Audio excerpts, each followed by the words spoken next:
আজ প্রায় 5 বছর পর বাড়িতে যাচ্ছি।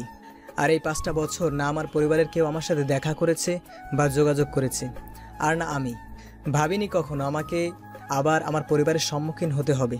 তবু নিয়তি যখন যেখানে দরকার তখন সেখানে পাঠিয়ে দেয়, কারণ নিয়তি কোনো অজুহাত মানে না। আমার জীবনটা যোগসূত্র আমি আজও বুঝতে পারিনি। যাকে ভালোবেসেছি সেই ছেড়ে দিয়েছে, যার হাত ধরেছি কিছু রাস্তা চলার পর সে হাত ছেড়ে দিয়েছে। কষ্ট পেতে পেতে আজও আমি শেষ হয়ে গেছি। ভালোবাসার বদলে পেয়েছি শুধু ধোঁকা। কষ্ট পেয়ে যাকে আঁকড়ে ধরতে চেয়েছি সেই আরও বেশি কষ্ট দিয়েছে। অতীতের অনেক প্রশ্নের উত্তর আজও পাইনি। আমার প্রশ্ন শুধু একটাই, কেন আমার সাথে এমন হলো? ট্যাক্সি ড্রাইভারের কথা শুনে বাস্তবে ফিরলাম। ভাই সাহেব, চলে এসেছি। ট্যাক্সি থেকে নেমে বাসের একটা সিটে বসে পড়েছি। 5 মিনিট পর বাস ছাড়বে। আমি আমার নির্ধারিত আসনে বসে পড়ি। ঠিক তখনই একটা বোরকা পরা মেয়ে আমার সাথে এসে বসতে লাগলো। এই যে একটু সরে যাবেন, আমি আমার সিটে বসতাম। মেয়েটার কণ্ঠ শুনে মনে হলো আমার চেনা, যার জন্য আজ সব থেকেও নেই। আজও তার উত্তর পেলাম না। আমার দোষটা কি ছিল? হেল, সিটটা আমার। আমি কিছু না কিছু বলে সিট থেকে উঠে তাকে তার সিটে বসার জন্য জায়গা দিলাম। বাসে ওঠার কিছুক্ষণ পর ছেড়ে দেয়, আর আমি কানে হেডফোন লাগিয়ে ফেলে আসা দিনগুলোর কথা ভাবতে লাগলাম। কতই না আনন্দের ছিল শৈশবের সেই দিনগুলি।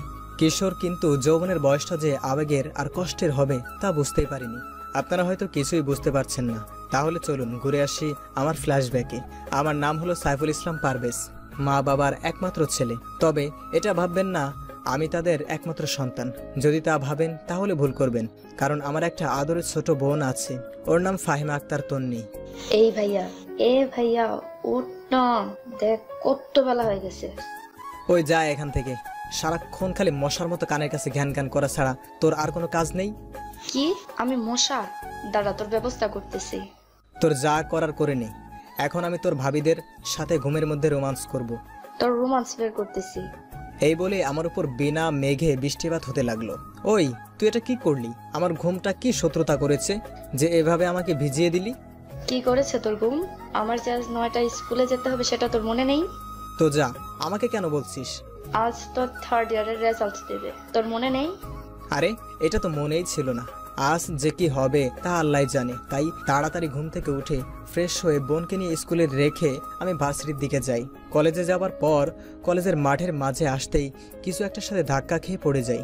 যে আমাকে ধাক্কা দিয়েছে তাকে যখনই কিছু বলতে যাব তখনই, ওই পোলা, দেখে চলতে পারিস না? চোখ কি চাঁদে রেখে আসছিস? কেমন লাগে বলুন? নিজে ধাক্কা দিয়ে ফেলে দিল আমাকে। কোথায় সরি বলবে তা নয়, উল্টে আমাকেই গালি দিচ্ছে। তাই আমি বলতে লাগলাম, ওই সেমরি, আমার চোখ যেখানে থাকার কথা সেখানে আছে, কিন্তু তোর চোখ মনে হয় কোনো ময়দার দোকানে রেখে আসছিস, যার কারণে আমার মতো একটা কিউট ছেলের সাথে ইচ্ছা করেই ধাক্কা খেলি। আর এদিকে মাইয়া দেখে রেগে পাকা টমেটোর মতো হচ্ছে। মনে বাদর মোবাইলে কি যেন দেখছে আর হাসতে হাসতে মাটিতে পড়ে যাচ্ছে। আমি মনে করলাম হয়তো কোনো ফান ভিডিও দেখছে, তাই ওদের এই অবস্থা। ওদের কাছে যেতেই রাজীব বলে উঠল, কিরে মামা, তুই তো ফেমাস হয়ে গেলি। কেন রে, আমি এমন কি করলাম যে ফেমাস হয়ে গেলাম? আর আমি তাই জানি না। কি করেছিস মানে? এই দেখ, কলেজের মাঠে তোর কত সুন্দর রোমান্টিক ভিডিও। তারপর ভিডিও দেখে তো আমার মাথায় হাত। এটা কিভাবে সম্ভব? কখন, কিভাবে ওই বদমাইশ মেয়েটাকে করলাম? তখনই মনে পড়ল, এই জন্যই তো বলি, যখন প্রথমে মেয়েটার সাথে ধাক্কা খেয়ে পড়ে যাই তখন কেন যেন মনে হচ্ছিল ঠোঁটের কোনো কিছুর ছোঁয়া পেয়েছি। এখন এই ভিডিও বাড়ির কেউ দেখলে আমি তো শেষ। তাই ওদের বললাম, দোস্ত, তোরা ভিডিওটা ডিলিট করে দে। যদি বাড়ির কেউ দেখে তো আমি শেষ। এসব আমাদের বলে লাভ নেই। এই ভিডিও কলেজের সবার কাছে আছে, লাইভ টেলিকাস্ট হয়েছে। কি বলছিস? ঠিকই বলেছি, তোর ভাগ্যটা আজ বেশি ভালো। আমাদের মধ্যে তুই শুধু পরীক্ষায় পাশ করেছিস। পরীক্ষায় পাশ করেছি, ভালো খবর, কিন্তু আজ যা হলো সেটা বাড়িতে জানলে আমি শেষ। তারপর মন খারাপ করে বাড়ির দিকে যাচ্ছি আর ভাবছি, আজকে যে কার মুখ দেখে ঘুম থেকে উঠেছি সব ওর জন্য। একবার যদি ওকে কাছে পাই তো দেখে নিতাম। যাই হোক, বাড়িতে এসে কলিং বেল বাজানোর কিছুক্ষণ পর আম্মু দরজা খুলে দিল। আমাকে আজ অন্যমনস্ক দেখে বলতে লাগলো, কিরে, আজকে তোর কিছু হয়েছে? না, কিছুই হয় নাই। ঠিক আছে, যা ফ্রেশ হয়ে খেতে দিচ্ছি। তারপর রুমে গিয়ে ফ্রেশ হয়ে যেই বাথরুমের দরজা খুললাম, তখন বাথরুমের ভিতরের দৃশ্য দেখলাম। তা দেখে একটা চিৎকার দিয়ে ওইখানে জ্ঞান হারিয়ে ফেলি। আপনারা হয়তো ভাবছেন আমি বাথরুমের ভিতরে এমন কি দেখে জ্ঞান হারালাম। তাহলে শুনুন, আমি যে বাথরুমের দরজা খুললাম অমনি দেখি কলেজের ওই ডাইনি মেয়েটা আমার বাথরুমে রয়েছে। এই অবস্থা আমি জ্ঞান হারাবো না তো কি করব, যদি তাও আবার কোনো ডাইনি মাইয়া হয়। যাই হোক, যখন জ্ঞান ফিরলো তখন দেখি বাড়ির সবাই আমাকে ঘুরে ঘুরে দেখছে। আমি কিছু বলতে যাব তখনই আম্মু বলতে লাগলো, কিরে বাদর, বাড়ির সবাইকে তেলাপোকা দেখিয়ে ভয় দেখাস, আজ নিজেই তেলাপোকা দেখে ভয়ে জ্ঞান হারিয়েছিস? এসব কি বলছো তুমি? আমি কখন তেলাপোকা থেকে জ্ঞান হারিয়েছি? আমি তো না খালা, উনি তো তেলাপোকা দেখে ভয় পায় নাই, ভয় পেয়েছে তেলাপোকাদের বিয়ে দেখে। ওই কি সব বাজে কথা বলছেন? আমি কখন এসব বললাম? আমি নিজে দেখলাম, আপনি যেই বাথরুমের দিকে যাবেন তখনই তেলাপোকা আপনার মাথায় পড়ার সাথে সাথে জ্ঞান হারালেন। ওই সেমরি, তোরে কিন্তু আমি এখন... তুই চুপ থাক, তুই যে মিথ্যা বলছিস তা তোর অবস্থা দেখে বোঝা যাচ্ছে। এখন ফ্রেশ হয়ে খেতে আয়। ঠিক আছে, আমি তো মিথ্যা বলছি, তবে একটা বিষয় মাথাতে ঢুকছে না। এই মেয়েটা কে, আর আমার রুমেই বা কি করছে? ওহ, তুই তো বাড়িতে ছিলি না, সেই সময় ছোঁয়া এসেছে। আরে বাবা, আমি তো ওর নাম শুনতে চাই না, বলছি যে এই মেয়েটার পরিচয় কি, আর আমার রুমেই বা কি করে? আমাকে তো বলতে দিবি। এ হলো ছোঁয়া, আমার দুঃসম্পর্কের এক বোনের মেয়ে, এখানে থাকতে এসেছে। ও, তা কতদিনের জন্য এসেছো? ও এখানে তোদের কলেজে ভর্তি হয়েছে, তাই আজ থেকে এখানে তোর রুমে থাকবে। ও আচ্ছা, কি আমার সাথে আমার রুমে থাকবে মানে? হ্যাঁ, ও এ রুমে থাকবে, কিন্তু তুই যে এ রুমে থাকবি তা কে বললো? আজ থেকে তুই উপরের রুমে থাকবি। এটা কোনো কথা হলো? আমি আমার রুমে না থেকে অন্য রুমে থাকবো? এত বড় অন্যায় কিন্তু সহ্য করবে না। এই মেয়েটা কি আর কোনো বাড়ি পেল না, একেবারে আমার বাড়িতে এসে আমার রুমটায় দখল করলো। তোর কোনো কথাই শুনবো না, এ রুমে আজ থেকে ছোঁয়া থাকবে। এই বলে চলে গেল। আর এদিকে মেয়েটা আমার দিকে তাকিয়ে হাসতেছে। তাই মেয়েটাকে বলতে লাগলাম, এই যে এত দাঁত বের করে হাসবেন না, তা না হলে দাঁতে পোকা ধরবে আর আপনার জামাইকে অন্যজন ভাগিয়ে নিয়ে যাবে। শকুনের বরদোয়ায় গরু মরে না। কি আমি শকুন? আমি শকুন নয়, আপনি শকুন। তা না হলে আমার পিছনে পিছনে আমার বাড়িতে এসে আমার এই সুন্দর রুমটা দখল করতে পারতেন না। যে যাই বলুন, রুমটা খুব পছন্দ হয়েছে। হাই খোদা, তুমি মোরে ঘর সহ উপরে তুলে নাও, যাতে এই ডাইনি মেয়েটা আমার ঘরে না থাকতে পারে। মনে মনে বললাম, এই যে কিছু কি আমাকে বললেন? এটা মেয়েটার কান নাকি নাও কি অন্য কিছু, যে মনের কথা শুনতে পারে নাকি? কই কিছু বলি নাই তো। তবে এখন বলবো, দেখুন আমার রুমে থাকবেন ভালো কথা, তবে আমার রুমের কোনো কিছুতে হাত দিবেন না। সেটা পরে দেখা যাবে, কেবল তো রুমে ঢুকেছি, পরেরটা না হয় পরেই দেখা যাবে। দেখ এসব ফালতু বদমেজাজি মেয়ে। ওই, আপনি এখন জানতো, আপনার ফালতু কথা শোনার টাইম নেই এখন। যাচ্ছি, তবে যেটা বললাম সেটা যেন মনে থাকে। তারপর আমি উপরে রুমে এসে ফ্রেশ হয়ে খেয়ে বাহিরে গেলাম বন্ধুদের সাথে আড্ডা দিতে। ওদের কাছে যেতে রাফি বলতে লাগলো, কিরে আজ এত তাড়াতাড়ি এখানে কেন? কেন আসতে পারি না? সেটা কখন বললাম? তুই তো এত তাড়াতাড়ি আসিস না, তাই বললাম আর কি। কি করবো রে ভাই, সবই কপাল বুঝলি।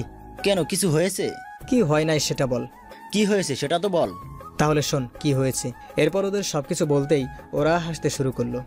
বলিস কিরে মামু, শেষ পর্যন্ত মেয়েটা তোর খালাতো বোন হলো, প্রথম দিনে তোর রুম দখল করেছে। তাহলে কি বলছি কি, একবার ভাব মেয়েটার সাহস কতটা। আরে ভাই রাগ করিস না, কেবল তো তোর রুমটা দখল করেছে, দুদিন পর দেখবি মনের ভিতর যে ঘরটা আছে সেটাও দখল করবে। মানে কি বলছিস? আমি তো কিছুই বুঝতেছি না। আরে মামা, রাফি যেটা বললো তার মানে হলো যে দেখবি মেয়েটা আর তুই, তোরা দুজনে তলে তলে প্রেম সাগরে পানি খাবি। No chance. যদি পারিস তোরা ওই মেয়ের প্রেমে পড়। আমি ওই মেয়ের প্রেমে পড়লে অকালে আমার ভবিষ্যৎ মেয়ের মাকে বিধবা করতে পারবো না। দেখিস পরে নিজের কথা থেকে পোল্টি খাস না যেন। সেটা সম্ভব নয় বুঝলি। এখনো সব কথা রাখ, আর এটা বল তোদের খবর কি। তারপর ওদের সাথে আড্ডা দিয়ে রাত 9টার দিকে বাড়িতে আসি। বাড়িতে আসতেই আম্মু বলতে লাগলো,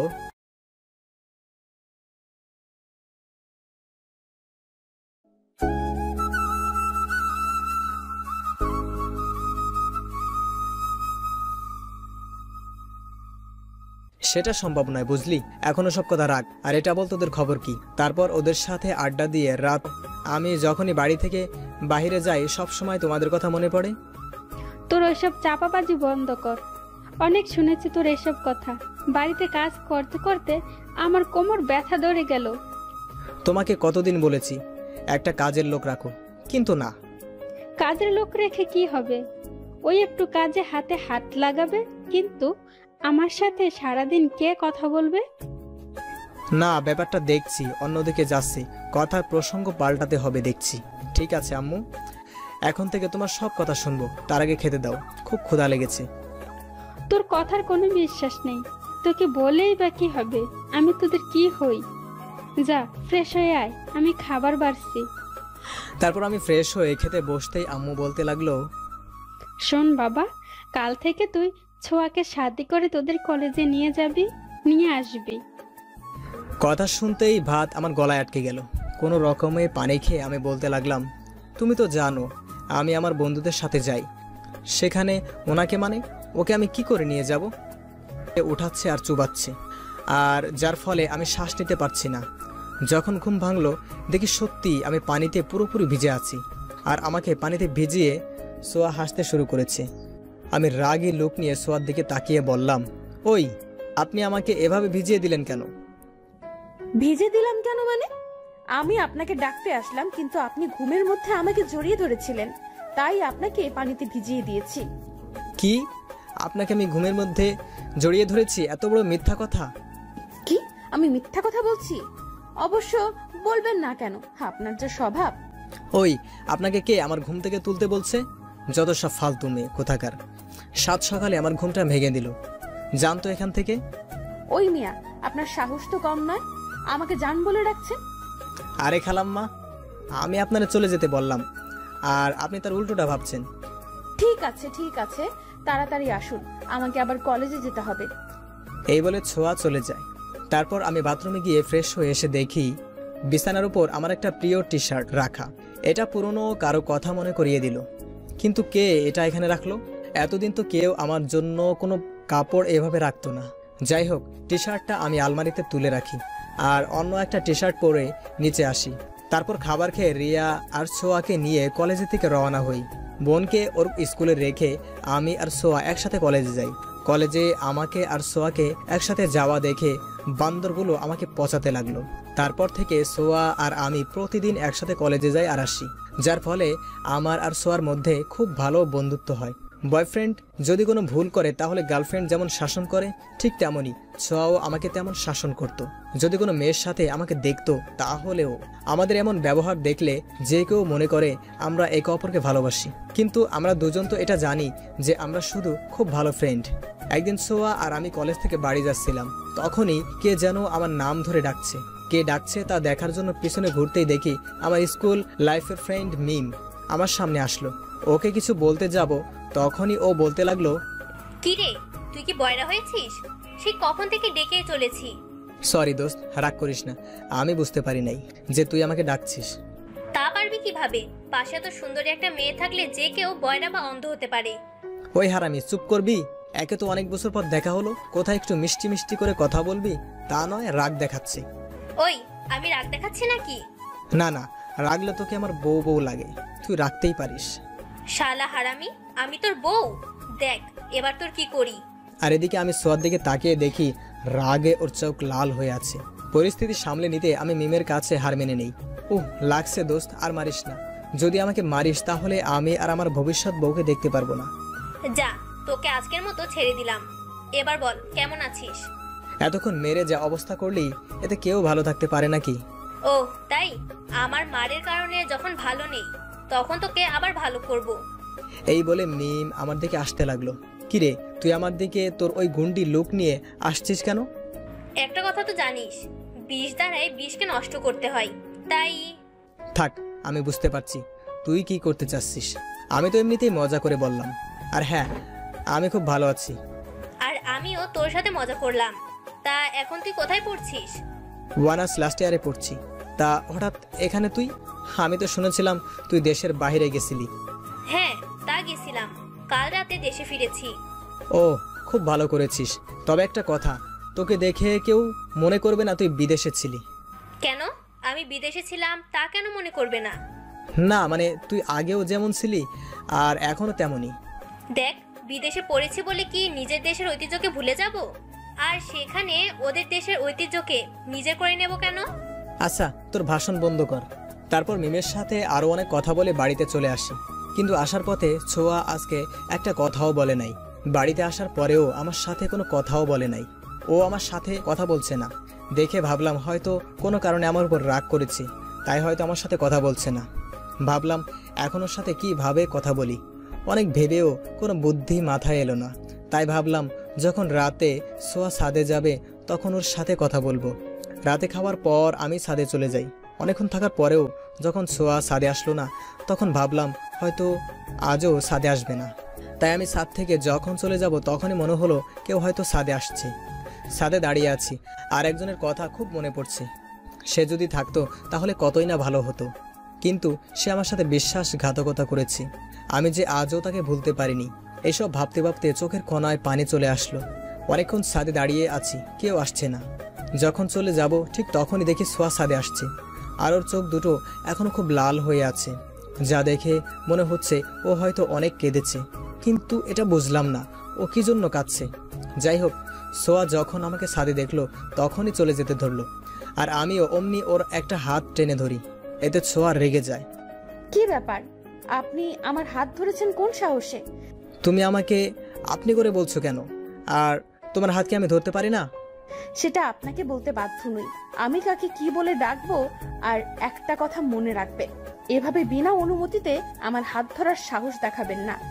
আমি ওর কথা শুনে মনে খুব কষ্ট পাই। আগে যখন ওর হাত ধরেছি কিন্তু ও কিছুই বলে নাই।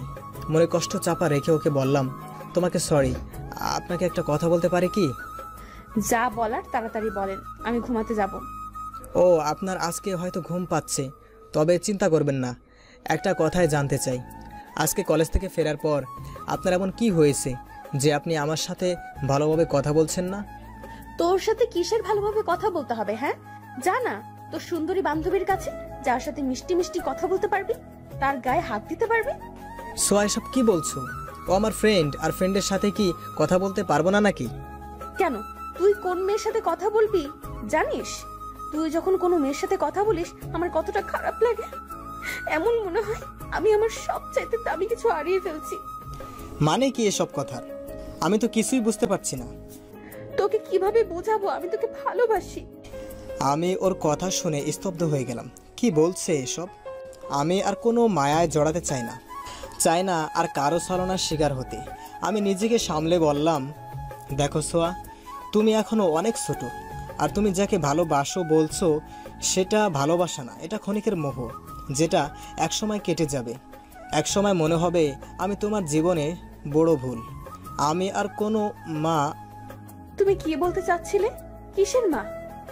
বাদ দাও ওইসব, আর ভালোবাসার চিন্তাটাও। তুমি জীবনে আমার চেয়ে ভালো ছেলে পাবে। আমার তোমার চেয়ে ভালো ছেলের দরকার নেই, আমার শুধু তোকে দরকার, আর তার যে কোনো মূল্যেই হোক না কেন। হয়তো তুমি আমার কথা বুঝতে পারো নাই, নয়তো আমি তোমাকে বোঝাতে পারি নাই। কেন বুঝতে পারছো না? তোমাকে আমি ভালোবাসতে পারবো না? কেন ভালোবাসতে পারবে না? কি নেই আমার মধ্যে? নাকি তুমি ওই মেয়েটাকে পছন্দ করো? দেখো, ও শুধু আমার ফ্রেন্ড। আর শেষ একটা কথা, ভালোবাসতে গেলে একটা সুন্দর মন থাকতে হয়, যা আমার হয়তো নেই। ভালো থেকো, আসি। ও, আরেকটা কথা, আমার বলা কথাগুলো একটু ভেবে দেখো।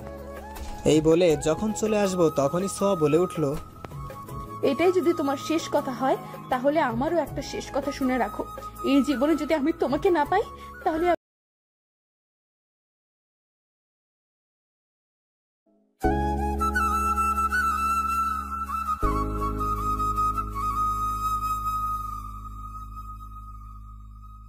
হ্যাঁ, আমি পাগল হয়ে গেছি। যদি না রাজি হতো। ঠিক আছে, তোমাকে আর কিচ্ছু করতে হবে না। আমাকে আজকের রাতটা ভাবতে দাও। ঠিক আছে, আজকের রাত কেন দরকার হলো? যত ইচ্ছা তত সময় নাও, কিন্তু উত্তর হ্যাঁ ছাড়া আর কিছুই যেন না হয়। তারপর আমি ওখান থেকে নিজের রুমে এসে ভাবতে লাগলাম কি করা যায়। আবার কেন এক নতুন মায়ায় আমি জড়াতে যাচ্ছি। এই মায়া আমাকে শুধু কষ্ট দেয়, তাই আর কোনো মায়ায় জড়াবো না। অনেক ভেবে একটাই উপায় বের করলাম, ওকে ওর পাগলামো থেকে বের করে আনতে হবে। সোয়ার প্রস্তাবে রাজি হতে হবে, আর ততক্ষণ পর্যন্ত ভালোবাসার নাটক করতে হবে যতক্ষণ পর্যন্ত সোয়া ওর মোহ থেকে বের হয়ে না আসে। পরের দিন আমি ঘুম থেকে উঠে ফ্রেশ হয়ে খাবার টেবিলে গিয়ে দেখি সোয়া আর রিয়া খেতে বসেছে, তবে কেউ কোনো কথা বলছে না। কিরে বুড়ি, আজকে কি খাবার? দেখতেই তো পাচ্ছিস কি খাচ্ছে। তা তো দেখতেই পাচ্ছি, এমনিতেই শুনতে চাইলাম। আর তুমি রাগ দেখাচ্ছিস কেন? এখানে কে কার উপর রাগ দেখাচ্ছে? কেউ না আম্মু। তা আজকে আব্বুকে দেখছি না তো খাবার টেবিলে। তোর আব্বু আজকে একটু তাড়াতাড়ি অফিসে চলে গেছে। ও ঠিক আছে, আমাকে খেতে দাও, খুব ক্ষুধা লেগেছে। ঠিক আছে, বসে পড়, আমি খাবার দিচ্ছি। তারপর খাবার খেয়ে ওদের দুজনকে নিয়ে বের হলাম, কিন্তু আজকে কেউ কোনো কথা বলছে না। অন্যদিন হলে ওদের দুজনের কথা শুনতে শুনতে কান ব্যথা শুরু করতো।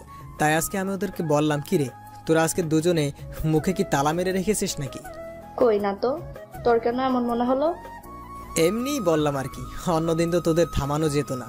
কিছু না, এমনিতেই। ও আচ্ছা। তারপর বোনকে ওর স্কুলে দিয়ে আমি আর সোয়া একসাথে হেঁটে কলেজের দিকে যাচ্ছি। তখনই সোয়া বলে উঠলো, তা কি সিদ্ধান্ত নিলে তুমি? অনেক ভেবে দেখলাম, তোমার প্রস্তাবে রাজি হয়ে যাই। তবে আমি তোমাকে একটা কথা বলি। তুমি আমার কথায় রাজি আছো? এটাই অনেক আমার কাছে। কি জানতে চাও বলো। কখনো আমাকে ছেড়ে যাবে না তো? যতদিন বেঁচে থাকবো আমি শুধু তোমারই থাকবো। মৃত্যু আমাকে তোমার কাছ থেকে আলাদা করতে, ততক্ষণ পর্যন্ত আমি তোমাকে ছাড়া অন্য কাউকে ভালোবাসবো না, আর না বিয়ে করব। সত্যি তো? কখনো আমাকে ছেড়ে যাবে না? হ্যাঁ, একসাথে 3 সত্যি। তবে আজ থেকে তোমাকে আমার সব কথা মেনে চলতে হবে। বোন তুই আমাকে মাফ করে দে।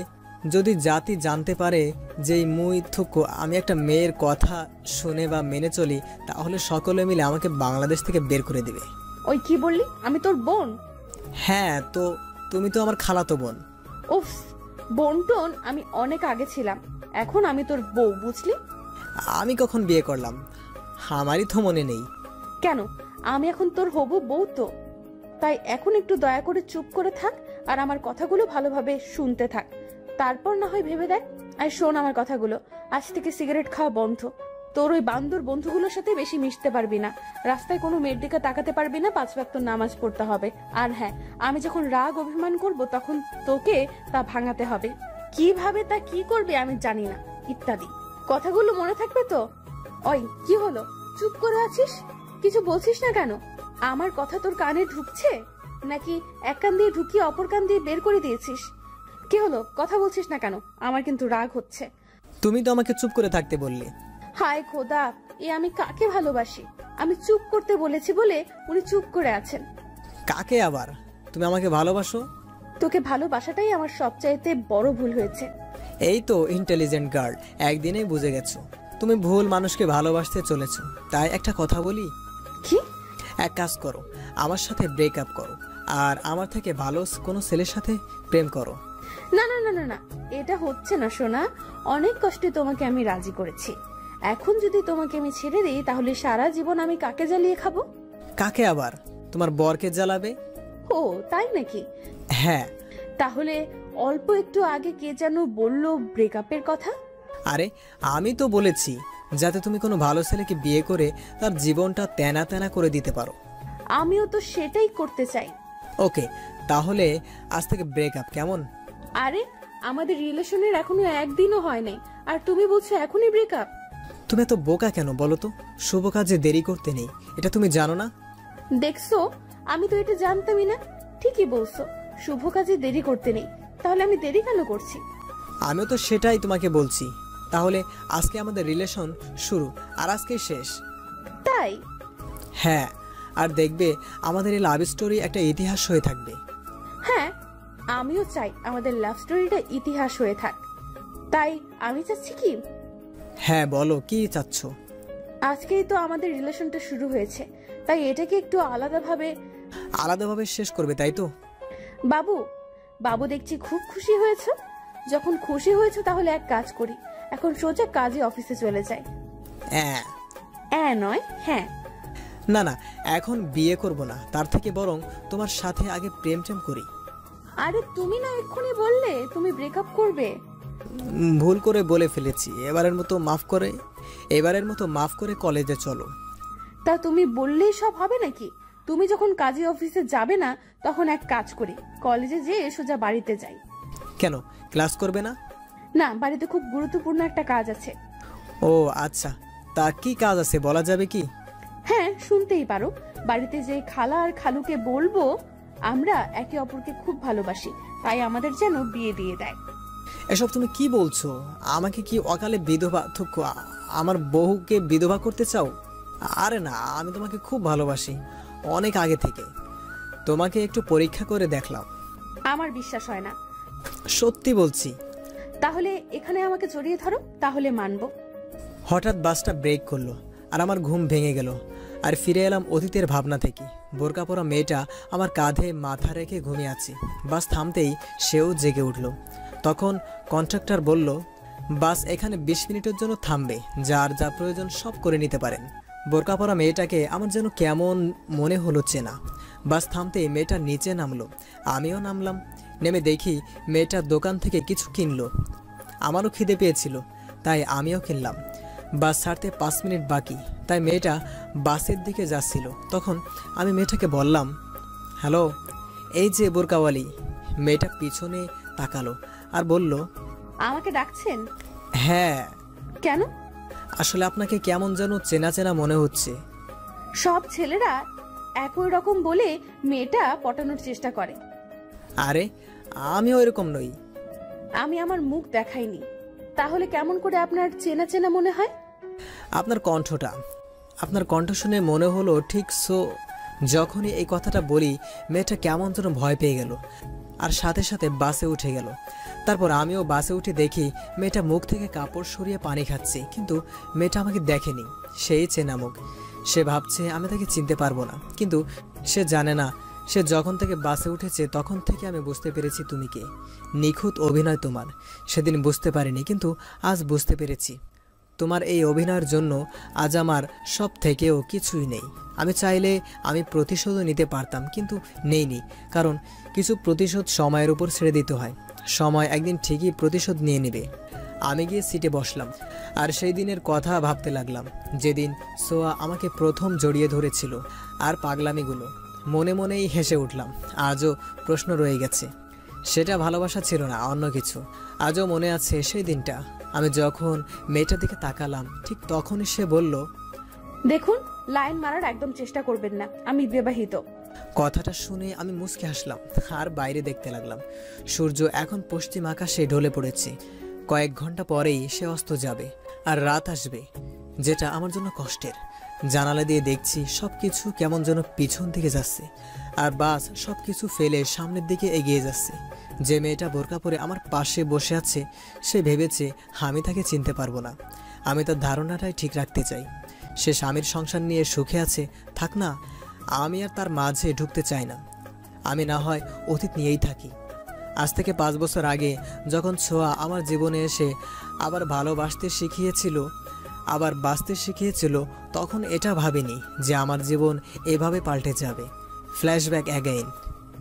ওই একদম বাজে কথা বলবি না। তুই যে আমাকে ভালোবাসিস না তা আমি জানি, তাই তোকে এখন আমি বিয়ে করব। আরে আমি না তোমাকে খুব ভালোবাসি অনেক আগে থেকে। তোমাকে একটু পরীক্ষা করে দেখলাম। আমার বিশ্বাস হয় না। সত্যি বলছি। তাহলে এখনই আমাকে জড়িয়ে ধর, তাহলে মানবো। কি আর করা, বাধ্য হয়ে ওর শর্ত মানতে হলো। সেই সাথে ওর মাথা থেকে বিয়ের ভূত নামিয়ে ওর সাথে কথা বলতে বলতে কলেজে চলে আসলাম। ওর ক্লাসে চলে গেল আর আমি বন্ধুদের কাছে গেলাম। ওদের কাছে যেতে রাফি আমাদেরকে তাকিয়ে বলে উঠল, জানিস রাজীব, আজকাল দেখি লিপস্টিকের দাম মনে হয় কমে গেছে।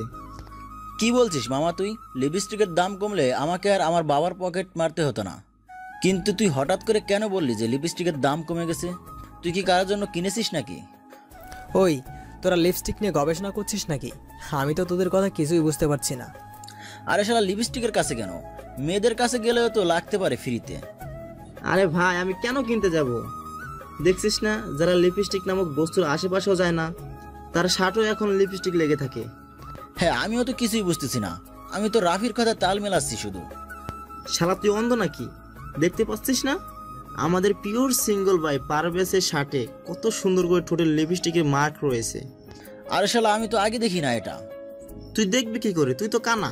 এসব দেখতে গেলে ফরমালিন যুক্ত চোখ থাকতে হয় এর কানা, যা সবার থাকে না। হ্যাঁ, আমি তো ভুলেই গেছিলাম, তোর চোখ আর সাধারণ চোখ নয়, একবারে খাঁটি লুচ্চার চোখ। ওই বেটা, আমাকে লুচ্চা বলবি না। আমার মতো একটা ভালো ছেলে আমাদের কলেজে কেন, এই দেশেও আর একটা খুঁজে পাবে না। ওই তোরা দুই মানিক জোড়ি খুব ভালো, একমাত্র আমি লুচ্চা। তাও একটু চুপ করে থাক না ভাই, আর আমাকে একটু ভাবতে দে, এই দাগ কোথায় থেকে লাগলো। খুব সহজেই আমি বলে দিতে পারি কোথায় থেকে লেগেছে। ও তাই নাকি? তাহলে বল দে দেখি, কোথায় থেকে আর কিভাবে লেগেছে। কিভাবে আবার? সোয়া ভাবির কাছ থেকে লেগেছে। দেখ কি যে বলিস। তখনই মনে পড়লো, আরে আসার সময় তো সোয়া আমাকে জড়িয়ে ধরেছিল, কোথাও এমনটা নয়তো তখনই সোয়া ইচ্ছে করে এমনটা করেছে। হ্যাঁ এটাই হবে। তাই তো বলি, যখন আমাকে ছেড়ে দিল তখন কেমন যেন বারবার হাসছিল, আর লোকজন আমাকে কেন ঘুরে ঘুরে দেখছিল। কি লুচ্চা মেরে বাবা, এইভাবে আমার মান সম্মান একেবারে কালার করে দিল। কিরে কথা বলছিস না কেন? রোমাঞ্চের নাকি স্বপ্নের দুনিয়ায় হারিয়ে গেলি? তোর বাজে কথা বন্ধ কর। এবার মনে পড়েছি কিভাবে আমার শার্টে দাগ লেগেছে। তারপর ওদের শুরু থেকে শেষ পর্যন্ত সব কথা খুলে বলি। তা তো বুঝলাম, কিন্তু তুই যে ওকে বোঝানোর জন্য এখন নাটক করছিস, কিন্তু ও যদি তোকে সত্যি ভালোবেসে থাকে তখন কি করবি? সত্যিই তো, যদি এমনটা হয় তাহলে কি করব সেটা তখন দেখা যাবে। তারপর আমরা ক্লাস করে বাড়িতে চলে আসি। এরপর থেকে সোয়া আমার উপর কথায় কথায় রাগ অভিমান করে, আর রাগ অভিমান ভাঙাতে আমার খুব ভালো লাগতো। সব সময় আমাকে শাসন করতো, এটা করা যাবে না, ওটা করা যাবে না, আজ এখানে বেড়াতে যাব, কাল ওখানে যাব, এই সেই। আর এসবের মাঝে আমি যে কখন ওকে ভালোবেসে ফেলেছি বুঝতেই পারিনি। আর যখন একবার ভালোবেসে ফেলেছি তাহলে ওকে সব সত্যি কথা বলে দেই, আমার মনের কথাটা বলবো, কিন্তু কিভাবে বলবো তা বুঝতেই পারছি না। তাই রাজীবের কাছে একটা আইডিয়া চাইতেই ও বলে যে, তোর জন্মদিন কবে যেন? এই তো ফেব্রুয়ারি মাসের 19 তারিখে। কিন্তু কেন রে, এটা দিয়ে কি করবি? তাহলে এক কাজ কর, ওই দিন তুই ওকে সব সত্যি কথা বলে দিয়ে মাপ চাইবি, আর সেই সাথে তোর মনের মধ্যে ওর জন্য জমা করা ভালোবাসার কথা বলে দিবি। প্রথমে হয়তো ও তোকে একটু ভুল বুঝবে, তবে তুই যদি ওকে সত্যি কথাগুলো বলে দিস তাহলে তোকে মাফ করে দেবে, কারণ ও তোকে তো ভালোবাসে, তাই না? এটা ভাবতেই কেমন যেন ভালো লাগছে। যাই হোক, রাতে খাবার খেয়ে ঘরে শুতে যাব, তখনই সোয়া আমার কাছে এসে বলল, বাবু তোমাকে একটা কথা বলবো, কথা দাও তুমি রাখবে। তুমি এভাবে বলছো কেন? বলো, কি বলবে? বলছিলাম কি, তুমি আজ রাত 12টার দিকে একটু আমার রুমে আসতে পারবে? কি বলছো এত রাতে? তোমার রুমে যদি যাই আর তা যদি বাড়ির কেউ দেখে তো বুঝতেই পারছো কি হতে পারে। কেউ দেখবে না। কিন্তু কোনো কিন্তু না, তোমাকে আসতেই হবে। যদি না আসো তাহলে আমি এটা মনে করব যে তুমি আমাকে একটুও ভালোবাসো না। এটা আবার কেমন কথা? আমি তোমার কোনো কথা শুনতে চাই না। তুমি ঠিক সময়ে আমার রুমে আসবে, এটাই ফাইনাল। বাই। তারপর সোয়া ওর রুমে যায় আর আমি আমার রুমে চলে আসি। এখন আমি ঘড়ির দিকে একদিকে মহারানীর হুকুম তালিম হয়েছে। অবশেষে আমার প্রতীক্ষার অবসান ঘটল। ঘড়িতে তাকিয়ে দেখি রাত 12টা বাজতে আরও 5 মিনিট বাকি। তাই নিজের রুম থেকে বের হয়ে খুব সাবধানে সোয়ার রুমের কাছে আসি। ওর রুমে ঢোকার আগে দেখে নিলাম কেউ আবার আমাকে যেন না দেখে, তাহলে আমার এই রাত 12টা আমার 12টা বাজিয়ে দিবে। তারপর ওর রুমে ঢুকতেই সোয়া আমাকে পেছন থেকে জড়িয়ে ধরে। প্রথম একটু ভয় পেলেও পরে নিজেকে সামলে নিয়ে বলি, কি করছো? কেউ এভাবে দেখলে আমাদের দুজনের খুব সমস্যা হবে তো। কেউ দেখতে পারবে না, আমি দরজা লাগিয়ে দিয়েছি। ঠিক আছে ঠিক আছে, এবার বলো কি জন্য আমাকে এখানে ডেকেছো? তাড়াতাড়ি বলো, আমার খুব ঘুম পাচ্ছে। তা বলবো, কিন্তু আগে তোমার চোখ বন্ধ করো। চোখ আবার কি জন্য বন্ধ করব? বন্ধ করতে বলেছি, আগে চোখ বন্ধ করো না। তারপর আমি চোখ বন্ধ করি। 1 মিনিট পর এবার চোখ খুলতে পারলাম। আমি চোখ খুলে যেন আকাশ থেকে পড়লাম। এটা আমি কি? নিজেকে সামলে নিয়ে বললাম, এসব কি? তুমি আমার সামনে এসব পড়ে আছো কেন? কেন, তোমার ভালো লাগে নাই? আমি তো আজকে তোমাকে তোমার জন্মদিনের সব থেকে আলাদা 2টা উপহার দিব। একটা এখন দিব আর একটা কাল সকালে দেব, যা তুমি চাইলেও কোনো দিন ভুলতে পারবে না। তুমি যে কি বলো না, কিছুই বুঝতে পারি না। বুঝতে পারছো না? ঠিক আছে, বোঝাচ্ছি। এই বলে সোয়া আমাকে বিছানায় ধাক্কা দিয়ে ফেলে দেয়। আর বাকিটা ইতিহাস। সোয়া, তুমি সত্যিই বলেছিলে, এটা ছিল আমার জীবনের সবচেয়ে বড় উপহার, যা আমার জীবন পুরো পাল্টে দিয়েছে। আর তোমার দ্বিতীয় উপহার। পরের দিন সকালে যখন ঘুম ভাঙলো তখন আমি দেখি বাড়ির সবাই আমার দিকে চোখ লাল করে তাকিয়ে আছে। এসব তুই কি করেছিস? তুমি কি বলছো? আমি আবার কি করেছি ওর সাথে? আর সোয়া, তোমার এই অবস্থা কি করে হলো? উত্তরে সোয়া যা বলল তাতে আমি আকাশ থেকে পড়লাম, কারণ ও বলতে লাগলো যে, আমার এই অবস্থার কি মানে আপনি আমাকে বলছেন? রাতে খুব ভালো মানুষের মতো আমাকে ঘুম থেকে তুললেন কিছু একটা কথা বলবেন বলে, কিন্তু তারপর আপনি সারা রাত জোর করে ছিঁড়ে ছিঁড়ে খেয়েছেন। আমি যাতে কারো কাছে সাহায্য না নিতে পারি সেজন্য আমার মুখটা পর্যন্ত বন্ধ করে দিলেন, আর এখন সাধু সাজছেন। সোয়া, তুমি সব কি বলছো? তুমি তো আমাকে... সি, তুই এতটা খারাপ হয়েছিস? তুই কিভাবে এই ফুলের মতো মেয়েটার সাথে এসব করতে পারলি? আব্বু, আমি মানছি যে ওর আর আমার মধ্যে কিছু হয়েছে, তবে সেটা আমি করতে চাই না। সোয়াই তো আমাকে দিয়ে... দেখছিস আপা, তোর এই চরিত্রহীন ছেলে আমার মেয়ের সাথে এসব করে এখন আমার মেয়ের নামে বাজে কথা বলছে। তুই একটু চুপ কর, আমি তো আছি। চুপ করে থেকে কি হবে? আমার মেয়েটার সাথে যা হয়েছে তা কি ঠিক হয়ে যাবে? এখন কোনো ভালো পরিবারে আমি আমার মেয়েকে বিয়ে দিতে পারবো, বা ওকে কেউ বিয়ে করবে? তোর মেয়ের বিয়ে হবে, তা আজকেই। পারভেজ যখন দোষ করেছে তখন ছোঁয়াকে বিয়ে করতে হবে, আর আজীবন ওর সাথে সংসার করবে। তখনই ছোঁয়া বলে, তোমরা আমাকে ওর সাথে বিয়ে দিচ্ছ দাও, কিন্তু আমি ওর সাথে এক ছাদের নিচে থাকতে পারবো না, কারণ ও শুধু আমার জীবন নয়, আরো অনেক মেয়ের জীবন নষ্ট করেছে। এরকম ছেলের সাথে আমি এক বাড়িতে থাকতে পারবো না। এসব তুমি কি বলছো সোয়া? আমি সত্যি কথা বলছি, আর আমি এর প্রমাণ দিতে পারবো। এই দেখো এই ছবিগুলো। ছবিগুলো দেখে যেন বোবা হয়ে গেলাম, কি বলবো বুঝতেই পারছি না। এগুলো কি? এতগুলো মেয়ের জীবন তুই নষ্ট করেছিস? তুমি বিশ্বাস করো আব্বু, আমি ছবির এই মেয়েগুলোকে চিনি না, আমাকে ফাঁসানো হচ্ছে। কেউ আপনাকে ফাঁসাচ্ছে না, আমি চাইলে ওদেরকে এই বাড়িতে নিয়ে আসতে পারবো। থাক, কাউকে ডাকতে হবে না, আগে বিয়েটা দেই, তারপর বাকি বিচার হবে। তারপর বাড়িতে কাজী ডেকে আমাদের বিয়ে দেওয়া হলো। কাজী চলে যাওয়ার পর আব্বু বলল, তোর রুমে যা যা আছে সবকিছু নিয়ে বাড়ি থেকে বের হয়ে যা। এসব তুমি কি বলছো? আমি বাড়ি থেকে বের হয়ে যাব মানে? হ্যাঁ, বাড়ি থেকে বের হয়ে যাবি, কারণ আমি তোর মুখ দেখতে চাই না। আর একটা কথা মনে রাখ, 6 মাস পর বাড়িতে ডিভোর্স পেপার পাঠিয়ে দিবি। আম্মু, তুমি কিছু বলো। আব্বু এসব কি বলছে? আমার কোনো কথা বলার মুখ তুই রেখেছিস? এক্ষুনি তুই এই বাড়ি থেকে বের হয়ে যাবি। যদি ভুল করেও তুই আমাদেরকে তোর এই পাপিষ্ট মুখ দেখাস, তাহলে তুই আমার মরা মুখ দেখবি। আর তোর আব্বু তোকে ডিভোর্স দিতে যে সময় দিয়েছে তা পাঠানোর একদিনও যেন দেরি না হয়। আম্মুর কথা শেষ হওয়ার আগেই ছোঁয়া বলতে লাগলো, না খালা, ওনাকে আমি ডিভোর্স দিতে পারবো না। এইসব তুই কি বলছিস? যে তোর জীবনটা নষ্ট করলো তার সাথে মিথ্যা সম্পর্কে জড়িয়ে থাকবি?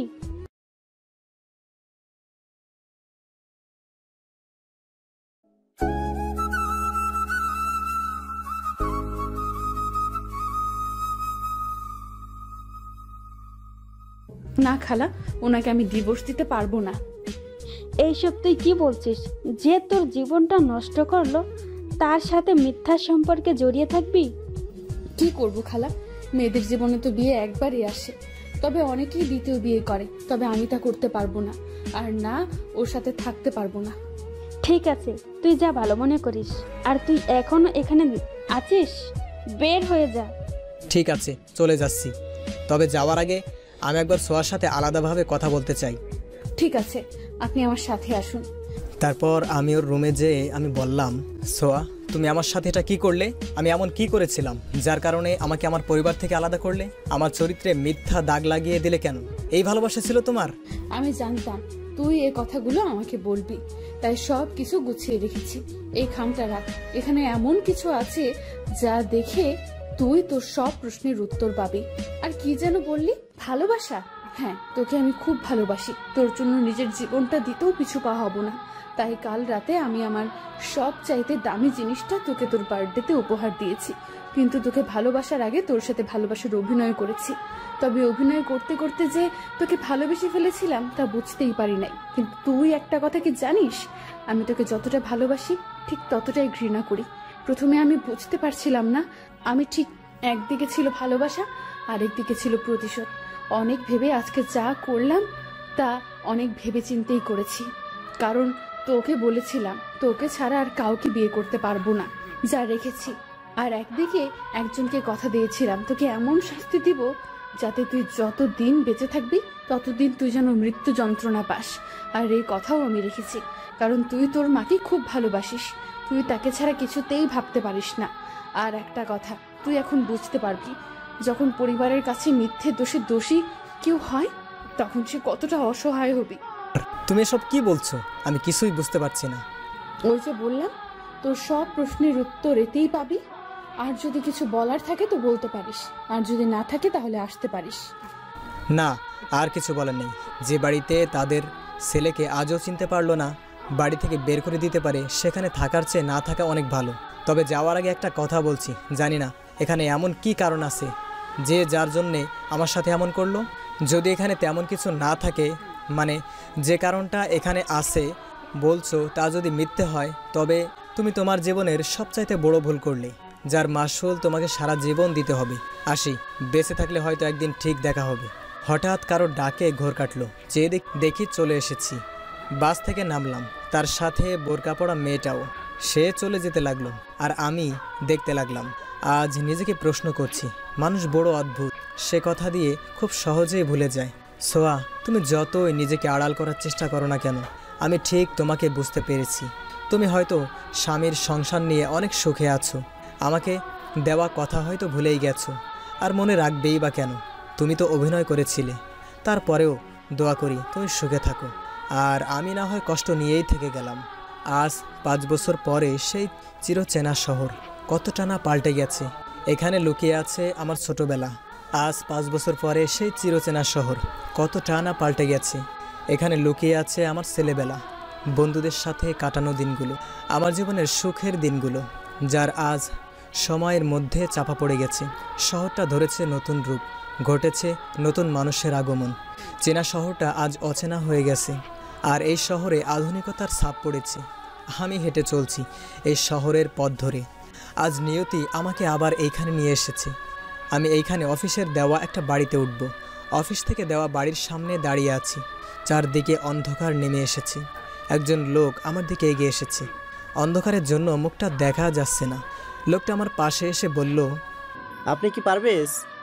লোকটার কণ্ঠটা কেমন যেন চেনা চেনা মনে হলো। আমি বললাম, হ্যাঁ। আমি এখানকার কেয়ারটেকার, স্যার আপনার কথা বলেছিল, আসুন আমার সাথে। আমি লোকটার পিছে পিছে বাড়ির ভিতরে ঢুকলাম। বাড়ির ভিতরে অন্ধকার ছিল, তাই লোকটা সমস্ত লাইট জ্বালিয়ে দিল। যখনই লোকটা আমার দিকে ঘুরেছে, সে চমকে গেছে, আর আমিও, কারণ লোকটা আমার বন্ধু রাফি।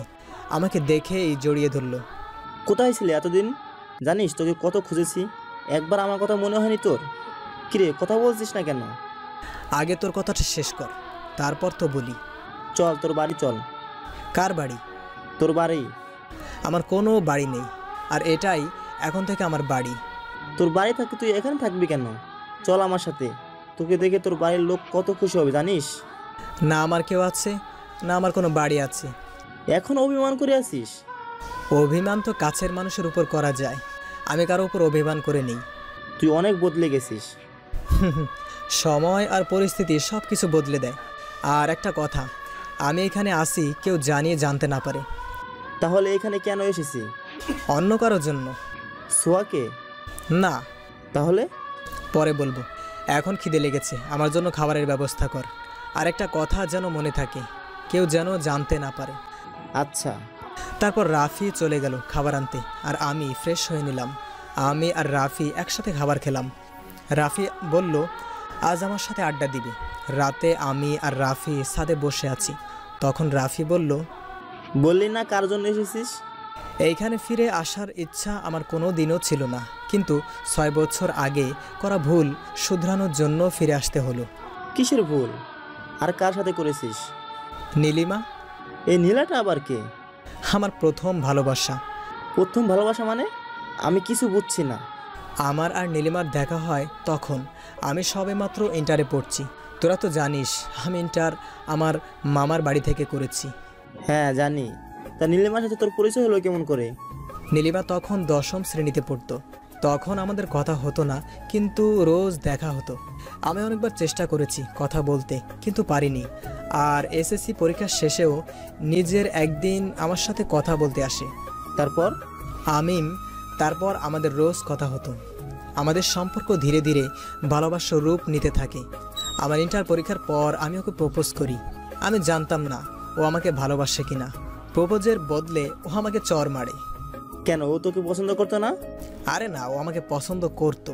তাহলে তোকে চড় মারলো কেন? কারণ আমি ওকে আই লাভ ইউ বলতে 2 বছর লেগেছিল। আমার কথা শুনে রাফি হাসতে থাকে। তা তোদের সমস্যা হলো কোথায় যে ব্রেকআপ করলি? 2 বছর আমরা ভালোভাবেই ছিলাম। আমি তখন অনার্স 2য় বর্ষে ছিলাম আর ও 1ম বর্ষে। আমাদের ভালোবাসায় কোনো কমতি ছিল না, কিন্তু কিন্তু কি? এক কালো ছায়া এসে আমাদের মাঝে সব কিছু বদলে দেয়। আমাদের ভুল বুঝিয়ে সব কিছু তছনছ করে দেয়, যা আমি সহ্য করতে পারিনি। যার কারণে আমি বাড়ি ফিরে আসি আর এইখানেই ভর্তি হই। তারপর কি হয়েছিল?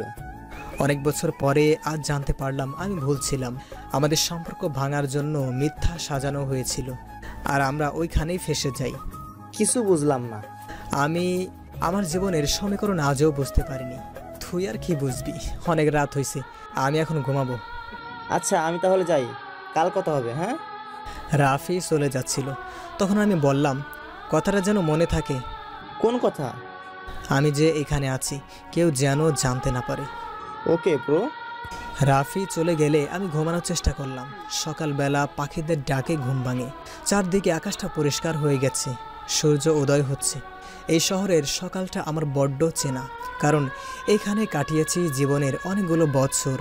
আজ হয়তোবা শহরটা আমাকে ভুলে গেছে, কিন্তু আমি ভুলিনি। এই শহরে আবার ফিরে আসার কারণটা 2টা, একটা অফিসিয়ালি আর একটা আমার ভুল শুধরানো। তাই ফ্রেশ হয়ে ঠিকানা নিয়ে বেরিয়ে গেলাম খুঁজতে, যার জন্য আবার এই শহরে ফিরে আসা। আমার এই শহরটা চেনা, যার জন্য ঠিকানাটাই পৌঁছাতে অসুবিধা হয়নি। কিন্তু ওই ঠিকানায় যেয়ে দেখি বাড়িতে কেউ নেই। বাড়ির দারোয়ানকে ওদের কথা জিজ্ঞেস করতেই বলল বাড়ির সবাই নাকি ছোটো মেয়ের শ্বশুর বাড়িতে গিয়েছে, তার ননদের বিয়েতে। আমি ওখান থেকে চলে আসি আর ফুটপাত দিয়ে হাঁটছি। তখনই কে যেন পেছন থেকে আমার নাম ধরে ডাক দিল। প্রথমে ভাবলাম হয়তো আমার মনের ভুল, আর আমি যে এখানে ফিরে এসেছি তা কেউ জানে না। তাই ওসবে মন না দিয়ে সামনের দিকে হেঁটেই চলেছি। ওই পারবেশ, দাঁড়া বলছি, ওই পারবেশ, আমি রাজীব, একটু দাঁড়া। আমি রাজীব নামটা শুনেই পিছনে ঘুরে দেখি রাজীব। সত্যি, হারামিটা আমাকে চিনল কি করে? রাজীব আমার সামনে এসে বলল, ওই হারামি, তুই এত স্বার্থপর কেন? তোকে কোথায় না কোথায় খুঁজছি, আর তুই দিব্যি ঘুরে বেড়াচ্ছিস। আরে ভাই থাম একটু। এত প্রশ্ন একসাথে করলে আমি কোনটার উত্তর আগে দিব আর কোনটা পরে দিব? চুপ হারামি, একটা কথাও বলবি না। আমাদেরকে ভুলে গেছিস তা তো বুঝতে পারছি। ওই তোর মুখ বন্ধ কর তো। আমার কথা বাদ দে। আচ্ছা তুই তো এখন তোদের বাড়িতে যাবি, তাই না? সরি ভাই, তুই হয়তো ভুলে গেছিস, বর্তমানে আমার নিজের বলতে কোনো বাড়ি নেই। তবে অফিস থেকে থাকার জন্য যে বাড়ি দিয়েছে, এখন সেখানে যাব। কি বলছিস তুই? তুই তোদের বাড়িতে যাবি? আর তোর বাবা মা নিজেদের ভুল বুঝতে পেরেছে। তো আমি কি করব? আরেকটা কথা মনে রাখ, আমার কোনো বাবা মা নেই, আর নেই কোনো দেখ, যা হওয়া তা তো হয়ে গেছে। আর সোয়া? হ্যাঁ জানি, ওর স্বামীর সংসার নিয়ে সুখে আছে। আর তুই যেটা ভাবছিলি, কি করছিলি, কিছুই তো বললি না তো। জীবন কাকে বলে আমি এইখান থেকে চলে যাওয়ার পর বুঝতে পেরেছি। জীবন যুদ্ধ কাকে বলে তা বুঝেছি। তারপর আমি বলতে শুরু করলাম, বাড়ি থেকে বের হয়ে যাবার পর কোথায় যাব, কি করব বুঝতে পারছি না। পকেটেও কোনো টাকা নেই যে কিছু একটা করব। হঠাৎ করেই হাতে থাকা মোবাইল ফোনটার দিকে তাকিয়ে ভাবতে লাগলাম, যদি ফোনটা বিক্রি করি তাহলে কিছু টাকা হাতে পাবো, কিন্তু যদি মোবাইলটা বিক্রি করি তাহলে তো কারোর সাথে যোগাযোগ করতে পারবো না। না, কারোর সাথে কোনো যোগাযোগ রাখবো না, সবার থেকে অনেক দূরে চলে যাব, যাতে কেউ চাইলেও আমার সাথে কোনো যোগাযোগ না রাখতে পারে। তাই আমার এই মোবাইল ফোনটা বিক্রি করতে হবে, আর সেই সাথে সিমটাও ভেঙে ফেলতে হবে। তারপর অনেক চেষ্টা করলাম মোবাইলটা বিক্রি করতে, কিন্তু কেউ কিনতে চায় না। অবশেষে 10,000 টাকার মোবাইল মাত্র 3,000 টাকায় বিক্রি করি। তারপর পকেটে থাকা সিমটা ভেঙে ফেলি আর ঢাকার উদ্দেশ্যে রওনা দেই। ঢাকায় এসেও বিপদে পড়লাম, কোথায় যাব, কি করব বুঝতেই পারছি না। রাস্তায় রাস্তায় ঘুরছি, কিন্তু কি করব বুঝতে পারছি না। যদি কোথাও ঘর ভাড়ার জন্য যাই তো বলে ব্যাচেলারদের ঘর ভাড়া দেওয়া যাবে না। কথাই বলে না, অবাগা যেদিকে যায় সাগরও সেদিকে শুকায়। যখন কোথাও ঘর ভাড়া পেলাম না, তখন বাধ্য হয়ে মোটামুটি দেখতে একটা ম্যাচে উঠলাম। তারপর এখানকার বড় ভাইদের সাথে পরিচিত হই। তারা আমার পরিবারের সম্পর্কে জানতে চাইলে বাড়িতে কে কে আছে সব বলি, কিন্তু বাড়িতে আমার সাথে কি হয়েছে তা কাউকেই বলি নাই, কারণ এতে তারা আমাকে খারাপই ভাববে। কি কাজ করব কিছুই ভেবে পাচ্ছিলাম না, কারণ তখন রেজাল্টটাও পাইনি যে চাকরি করব। তাই ওনাদের কাছে বলি যদি তারা একটা কাজের ব্যবস্থা করে দেয় তাহলে ভালো হতো। তখন ওদের মধ্যে আনোয়ার নামে এক বড় ভাই আমাকে একটা কাজের ব্যবস্থা করে দেয়। জীবন চলতে থাকে। তার কয়েক মাস পর যখন রেজাল্ট বের হয় তখন একটা চাকরি পাই। চাকরি পাওয়ার পর জীবনটা একটু পাল্টে যায়। কোম্পানি থেকে থাকার জন্য একটা বাড়ি দেয়, তাই ম্যাচ থেকে সেই বাড়িতে উঠি। তবে সাথে সাথে আনোয়ার ভাইকেও সাথে নেই, কারণ আমার বিপদের দিন এই মানুষটা আমাকে সাহায্য করেছে। আনোয়ার ভাই আমার সাথে 2 বছর ছিল, পরে তিনি তার গ্রামের বাড়িতে চলে যায়। আমাকে আনোয়ার ভাই অনেক সাহায্য করেছে, সে না থাকলে আমি হয়তো এইখানে পৌঁছাতেই পারতাম না। জীবন থেকে কিভাবে আরও 3টা বছর কেটে গেল বুঝতেই পারলাম না, কারণ আমি ব্যস্ত ছিলাম নিজেকে গড়ার জন্য। নিজেকে সব সময় মানুষের আড়ালে লুকিয়ে লুকিয়ে রাখতাম, যাতে কষ্টগুলোর কথা মনে না থাকে। একদিন অফিসে বসে কাজ করছিলাম, তখন পিয়ন এসে বলল যে বস আমাকে ডেকেছে, তাই আমি তার কেবিনে যাই। সেদিন হয়তো আমার জীবনের ভালো দিন ছিল, তাই তো আমার জমে থাকা অনেক প্রশ্নের উত্তর পাই। সেদিন বসের কেবিনে এমন একজনকে দেখি যে আমার সাথে বিশ্বাসঘাতকতা করেছিল, যে আমার সব কিছু কেড়ে নিয়েছিল। সেই কেবিনে ঢোকার পর স্যার বলল, আরে পারভেজ, তোমার কথাই বলছিলাম, আমার জামাই বাবাজির সাথে। তা স্যার কী জন্যে আমাকে ডেকেছিলেন? আমি কিছুদিনের জন্য বাইরে যাচ্ছি, তাই অফিসের সব কাজ ওরা হাতে তুলে দিতে চাই, আর আমি আশা করি তুমি ওকে সাহায্য করবে। স্যার আপনি? কিছু বলতে যাব তখনই স্যারের জামাই আমার দিকে তাকালে আমি বড় ধরনের শক খাই, কারণ ছেলেটা সুমন ছিল। আপনারা হয়তো ভাবছেন এই সুমনটা আবার কে? তাহলে শুনুন, এই সুমন এক সময় আমার খুব ভালো বন্ধু ছিল, তাই ওর সাথে আমার সব কথাই শেয়ার করি। কিন্তু ও আমার বন্ধুত্বের মর্যাদা না দিয়ে পিছন থেকে আমার কলিজায় আঘাত করে। আপনারা হয়তো এটা ভাবছেন পিছন থেকে কি এটাও সম্ভব? তাহলে আমি বলবো যে আপনার সবচাইতে কাছের মানুষ হবে, আর সে যদি আপনার সাথে চিট করে তখন তার ব্যথা ভুলতে পারবেন না, তখন তার ব্যথা বুঝতে পারবেন। সুমনকে উদ্দেশ্য করে বললাম, কি তুই এখানে? তখন স্যার বলতে লাগলো, পারভেজ, তোমার সাহস কি করে হলো আমাকে তুই করে বলার? সরি স্যার, আপনাকে কথাটা বলি নাই। আমি আসলে আমাকে থামিয়ে দিয়ে সুমন বলে উঠল, বাবা, পারভেজ আপনাকে কথাটা বলে নাই, আমাকে বলছে। ও তাহলে সুমন, তোমরা কি আগে থেকে একে অপরকে চিনতে? হ্যাঁ, অনেক আগে থেকে, কারণ আমরা দুইজন খুব ভালো বন্ধু। ওকে থামিয়ে আমি বললাম, সরি মিস্টার সুমন, আমি আপনাকে আমার জীবনে এই প্রথম দেখলাম, আর বন্ধুত্ব তো আর অনেক পরের কথা। আর স্যার, আমি আপনার কাছে প্রথমেই মাপ চেয়ে নিচ্ছি, কারণ আমি আপনার কথা রাখতে পারবো না। তুমি কি বলছো? তুমি আমার কথা রাখতে পারবে? তুমি তো কখনো আমার কোনো কথার অমত বা না করো নাই, তাহলে যেখানে আজকে তোমার প্রয়োজন সেখানে তুমি আমার কথার অবহেলা করছো। স্যার, আপনি আগে আমার কথাটা তো একটু শুনুন। আমার কিছুদিনের জন্য ছুটি লাগতো, কিছুদিন থেকে নিজেকে খুব একা একা মনে হচ্ছে, আর কাজেও মন লাগছে না। মন খারাপ, কাজে মন লাগছে না, এসব কিছু আজও সত্যি, নাকি তুই আমাকে দেখে এসব অজুহাত দিয়ে এখান থেকে পালাচ্ছিস? সরি স্যার, আপনাকে দেখে পালাবো কেন? আমি চোর ডাকাত নাকি কোনো খুনি যে আপনাকে দেখে পালাবো? আর আমি পালাতে শিখিনি। তোর এই স্বভাবটা এখনো বদলালো না। যাই হোক, তুই কি আজও আমাকে মাফ করতে পারিস নাই? সরি, আপনি হয়তো এটা জানেন না যে কোনো অপরিচিত মানুষকে বিনা কারণে ক্ষমা তাকে কিছু বলতে পারে না। আর এটা একটা অফিস, অযথা এসব কথা না বলাই ভালো, নয় কি? তোমরা কি বলছো এসব?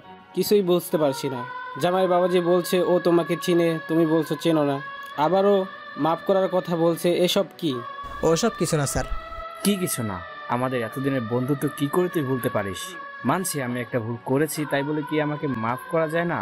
যদি মাফ করতে নাই পারিস, তোকে আমাদের পুরনো বন্ধুত্বের কসম, এতদিন পর যখন দেখা হলো একটু তো ভালো করে কথা বল। তোর মতো বিশ্বাসঘাতকের মুখে বন্ধুত্বের নামটা কথাটা মানায় না। তোর কাছে এটা একটা মাত্র ভুল মনে হয়, যার জন্যে আমার জীবন লণ্ডভণ্ড হয়ে গেছে। যে তার বন্ধুর ভালোবাসার মানুষকে বিয়ে করতে পারে, তখনই স্যার ও মেয়েটা চমকে উঠে বলল, এসব আপনি কি বলছেন? আমি আপনাকে কোনোদিন ভালোবাসতে পারবো না। আপনি কি আমার সংসারটা ভাঙতে চাইছেন? সরি, আমি কখন বললাম আপনি আমাকে ভালোবাসেন বা আমি আপনাকে? আপনি এক্ষুনি বললেন তো। হ্যাঁ বলেছি, তবে আপনি তো ওর বউ নন, ওর বউ তো নীলিমা। আমি ওর বউ, আর এই নীলিমাটা আমার কে? এই নামে তো আমি কাউকে চিনি না, বা এ নাম তো ওর মুখে শুনি নাই। কি বলছেন এসব আপনি? ওর বউ মানে? ওই এই মেয়েটা কি বলছে? এই মেয়েটা তোর বউ মানে? তাহলে তুই 2টা বিয়ে করেছিস আর এটা এদের থেকে লুকিয়ে রেখেছিস? সি, তুই এতটা খারাপ। সুমন কিছু বলছে না, মাথা নিচু করে আছে। অবশ্য এটা আবার নতুন কি? তোর যে চরিত্র খারাপ, এটাই স্বাভাবিক। এই যে আপনি আমার বরের নামে এসব কি বলছেন? আমার বরের চরিত্র খারাপ?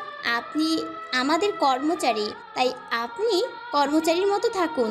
তাই তো থাকতে চেয়েছিলাম, কিন্তু আপনার এই গুণধর বর আমাকে যদি আমার বন্ধুত্বের কসম না দিত তাহলে কিছুই বলতাম না। আমি সুমনকে বললাম, তোকে একটা কথা বলবো, তুই কি ওই চরিত্রহীন মেয়েটাকে ছেড়ে দিয়েছিস? যাক, ভালোই করেছিস। তুই আমাকে যা ইচ্ছে বল, আমি কিছু বলবো না। দয়া করে ওকে চরিত্রহীন বলিস না। চরিত্রহীনকে চরিত্রহীন বলবো না তো কি বলবো? ও আমাকে ঠকিয়েছে। ওই তোমার তাতে কি? উনি তো নীলিমা নামে যাই বলুক না কেন, এ তো তোমার কি? মানে কি এমন করছে যা?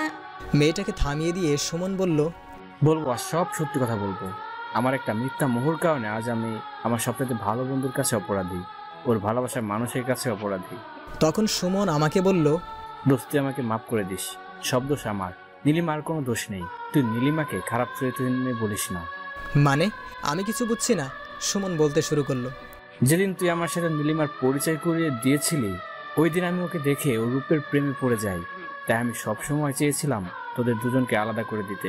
যখন দেখলাম তোদেরকে এত সহজে আলাদা করা যাবে না, তখন আমি খুব জঘন্য একটা পরিকল্পনা করি তোদের আলাদা করার জন্য, আর আমি এই পরিকল্পনা সফল হই। মানে এসব কিছু মিথ্যা ছিল? হ্যাঁ, সব সাজানো ছিল তোদের আলাদা করার জন্য।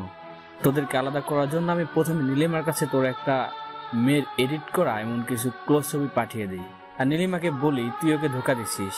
পরে আমার সাথে নীলিমার কিছু ছবি এডিট করে তোর কাছে অন্যের মাধ্যমে পাঠিয়ে দিই। এতে তোরা আমার প্ল্যান মতো দুজনকে ভুল বুঝিস।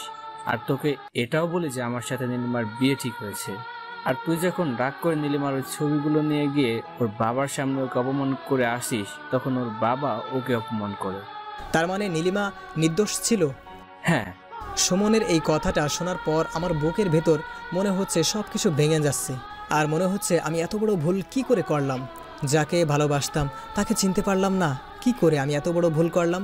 আমি তখন সুমনকে জিজ্ঞাসা করি, নীলিমা এখন কোথায়?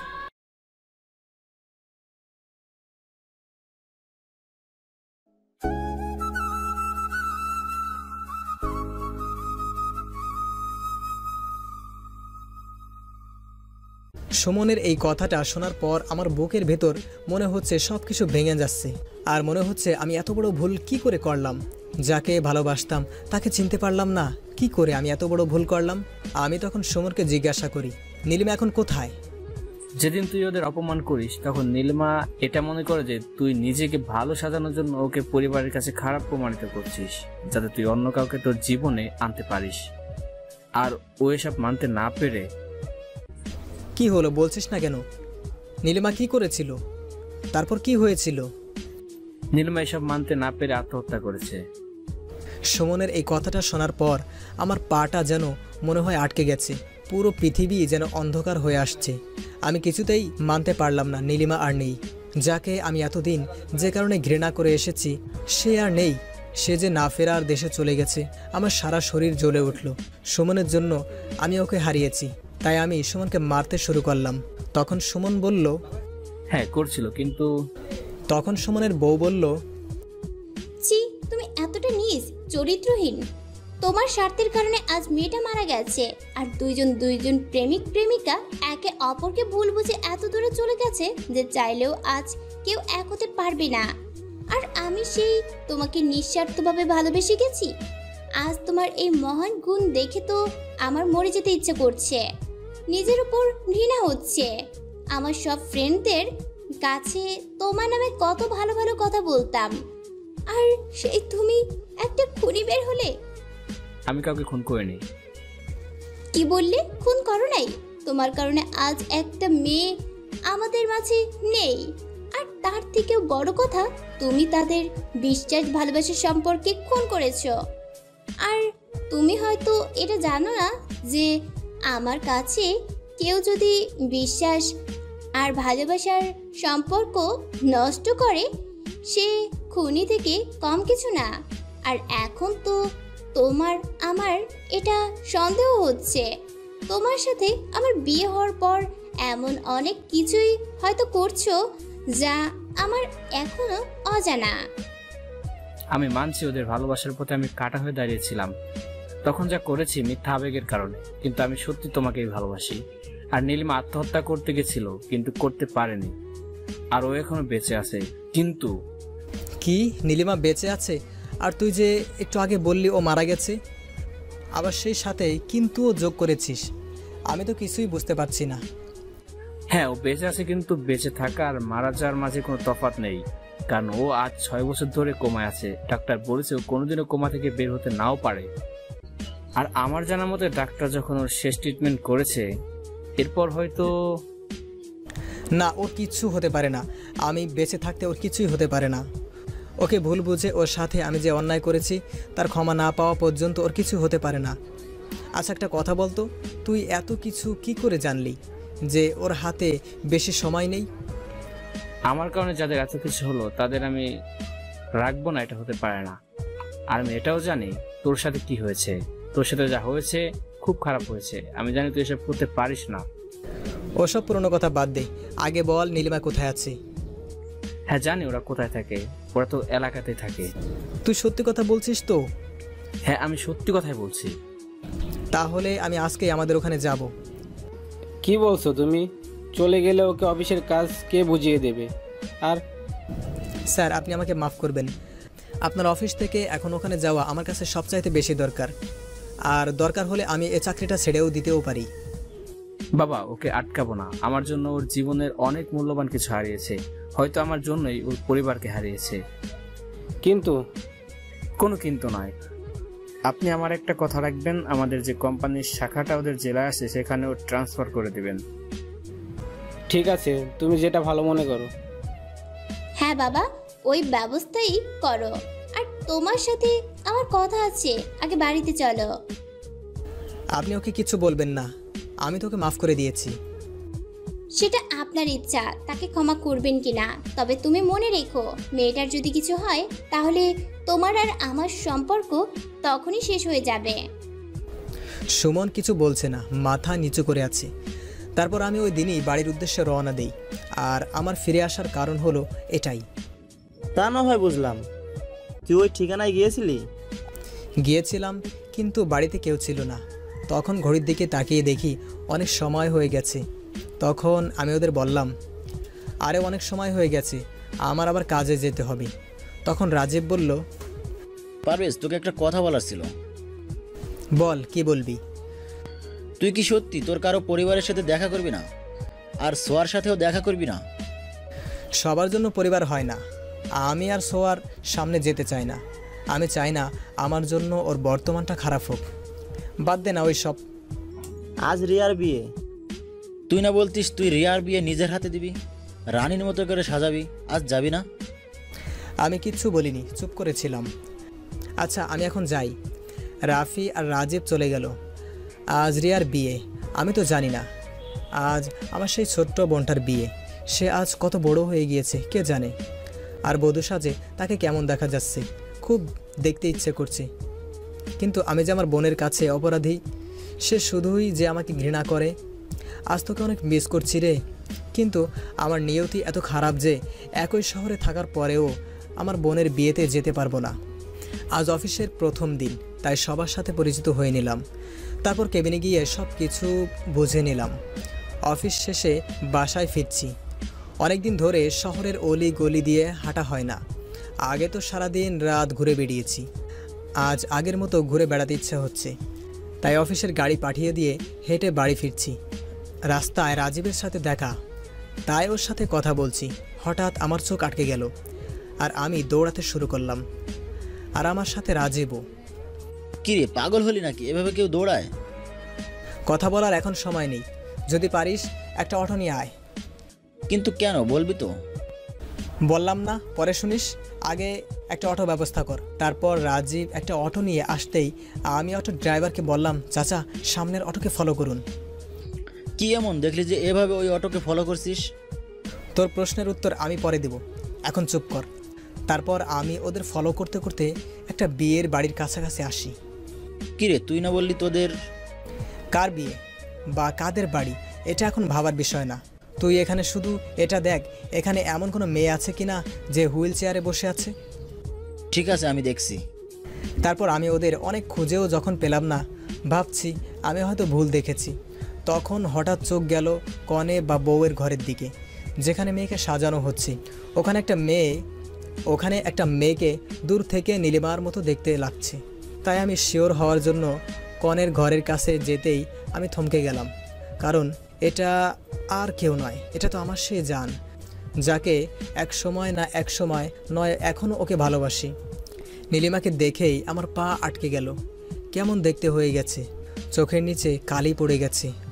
আগেও একটু মোটা ছিল, যার জন্যে ওকে আমি আটার বস্তা বলতাম। আর ও অনেক রাগ করত, আমাকেও রাগ ভাঙাতে হতো। আর আজ এক জীবন্ত লাশের মতো বসে আছে, মুখে সেই আগের হাসি, মায়াটা নেই, কোথায় যেন হারিয়ে গেছে। সব আমার জন্য। আমি ওকে ভুল বুঝেছিলাম বলে আজ ওর এই অবস্থা। আমি ধীরে ধীরে ওর সামনে এগিয়ে গেলাম, ওর সামনে গিয়ে বসলাম। এই আটার বস্তা, আমার সাথে কথা বলবে না? আমি না হয় তোমার উপর অভিমান করেছিলাম, কারণ তুমি যে অন্য কারো হবা তা আমি সহ্য করতে পারতাম না। তুমি না বলতে কখন তুমি আমার উপর অভিমান করলে আমি ভাঙাবো, আর আমি করলে তুমি ভাঙাবা। নীলিমা শুধু চেয়ে আছে, মুখে কোনো শব্দ নেই।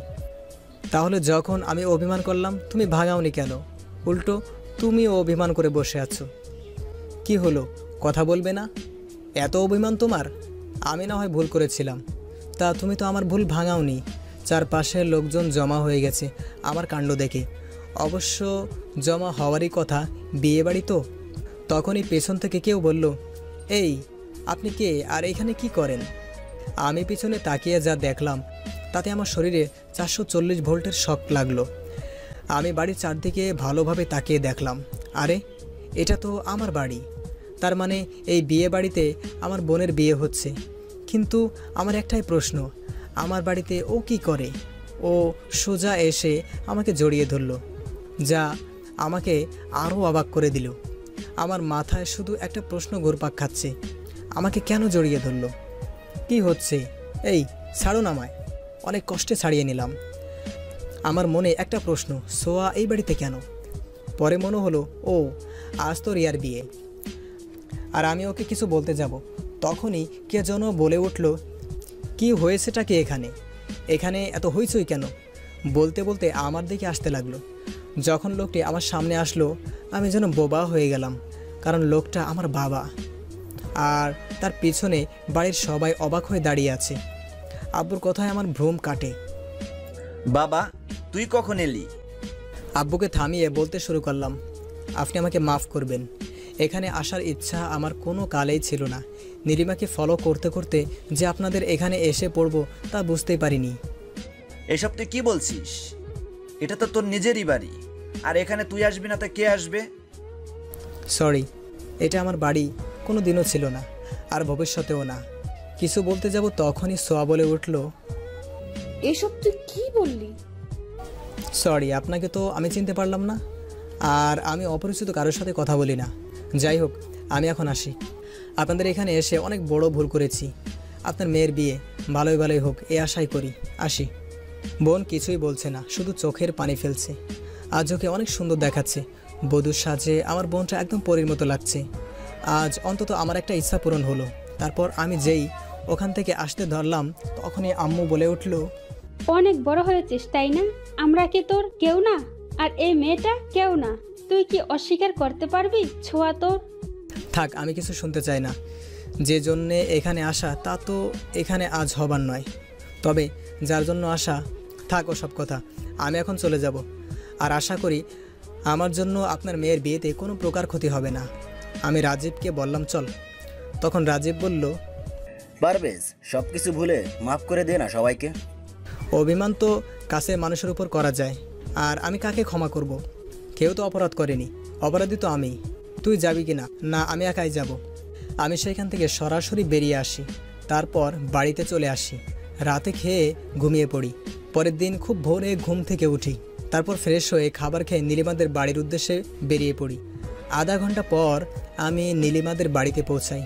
ওর বাড়িতে যেয়ে আমি কলিং বেল বাজাতেই কে যেন দরজা খুলে দিল। কে দরজা খুলে দিল তা জানি না, কারণ আমি কলিং বেল বাজিয়েই অন্যদিকে ফিরেছিলাম। কে আপনি? মেলি কণ্ঠে বলে উঠল। আমি যখন পিছন দিকে ফিরে তাকিয়ে দেখলাম, আমি অবাক হয়ে গেলাম, কারণ দরজাটা সোয়া খুলে দিয়েছে। ও ওখানে কি করছে? আর ও কিভাবে জানলো যে আমি আজকেই এখানে আসব? তাহলে কি ও কালকেই কিছু একটা বুঝতে পেরেছিল যে আমি এখানে আসব? কথাগুলো আমি মনে মনে ভাবছিলাম। তখনই ছোঁয়া অবাক হয়ে বলে উঠল, তুই এখানে? হ্যাঁ আমি, কিন্তু আপনি এখানে? আমি এখানে কেন মানে? এটা তো আমার বাবার বাড়ি, কিন্তু তুমি এখানে কেন? তাহলে কি আমি ভুল ঠিকানায় আসলাম? কিন্তু তা কি করে হয়? সুমন তো আমাকে এই ঠিকানায় দিয়েছিল। আচ্ছা, এটা নীলিমাদের বাড়ি না? হ্যাঁ, ও আমার বোন হয়। আর তোমাকে তো ওই খামের চিঠিতে আমি বলেইছিলাম। মানে কোন চিঠির কথা বলছেন আপনি? কেন, যেদিন তোমাকে বাড়ি থেকে দিলাম? ও মনে পড়েছে, কিন্তু আমি ওটা খুলেও দেখি নাই। কেন? কারণ আমি এমন কোনো মানুষের কোনো কিছু টাচ করেও দেখি না যার জন্যে আমার কোনো ক্ষতি হয়। যাই হোক, আপনি একটু নীলিমা আর ওর বাবা মাকে, মানে আপনার বাবা মাকে ডেকে দিবেন। তুমি আমাকে আপনি করে কেন বলছো? আমি তো তোমার বিয়ে করাবো। কারণ তুমি করে বলার অধিকার আপনি হারিয়ে ফেলেছেন। আর আপনি কি যেন বলছিলেন, আমার বউ, আর আপনি আমাকে হাসালেন। আপনি হয়তো ভুলে গেছেন আমার সাথে আপনার ডিভোর্স হয়ে গেছে। আর একটা কথা ভালো করে মনে রাখবেন, আমি এখানে এসেছি শুধু একজনকে ফিরিয়ে নিয়ে যেতে। কাকে? সেটা না হয় পরেই জানলেন, আগে আপনার বাবা মাকে ডাক দিন, তারপর বলছি। তারপর সোয়া ওর বাবা মাকে ডেকে নিয়ে আসে। ওনাদের দেখে আমি সালাম দিলাম। ওনরা সালামের উত্তর নিয়ে আমাকে বলল, আরে পারবেশ, তুমি এখানে আসবে আগে থেকে একটু খবর দেবে তো? আসলে আমি এখানে গতকালও এসেছিলাম, আর আপনারা তো ও বাড়িতে আমাকে দেখেইছেন। হ্যাঁ, তা দেখেছি, কিন্তু কাল তুমি তোমার পরিবারের সাথে যা করেছো তা কিন্তু অন্যায়। ওসব কথা বলতে আমি এখানে আসিনি। এখানে আমি একটা গুরুত্বপূর্ণ কাজে এসেছি। হ্যাঁ বলো, কি বলবে? তার আগে বসো তো। আমি এখানে এসেছি শুধুমাত্র আমার স্ত্রীকে সাথে করে নিয়ে যাওয়ার জন্য। তা তোমার স্ত্রীকে তুমি নিয়ে যেতেই পারো, এতে আমাদের কি করার আছে? তা তুমি ওকে কখন নিয়ে যাচ্ছ? আপনারা যদি অনুমতি দেন তাহলে আজকেই নিয়ে যাব। ঠিক আছে বাবা, তুমি ছোঁয়ার ঘরে গিয়ে রেস্ট নাও। আমি ছোঁয়াকে ওর কাপড় গুছিয়ে নিতে বল। আর তুমি আমাদের এখানে আজ প্রথমবার এসেছো, তাই না খেয়ে কিন্তু যেতে পারবে না। তা নয় খেয়ে যাব, তবে সোয়া প্যাক করবে কেন?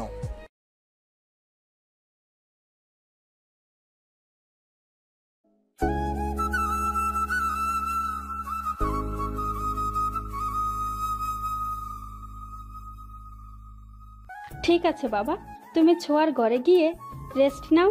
আমি ছোঁয়াকে ওর কাপড় গুছিয়ে নিতে বল।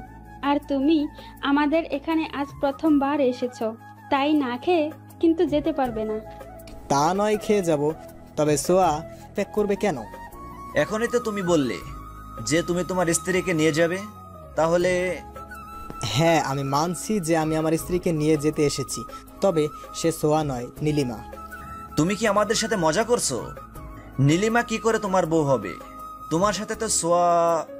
ওর সাথে বিয়ে হয়েছিল, তবে আপনারা কি এটা ভুলে গেছেন যে ওর সাথে আমার ডিভোর্সও হয়েছে? আর বাকি থাকলো নীলিমা, ওর সাথে আমার বিয়ে হয়েছে 7 বছর আগে।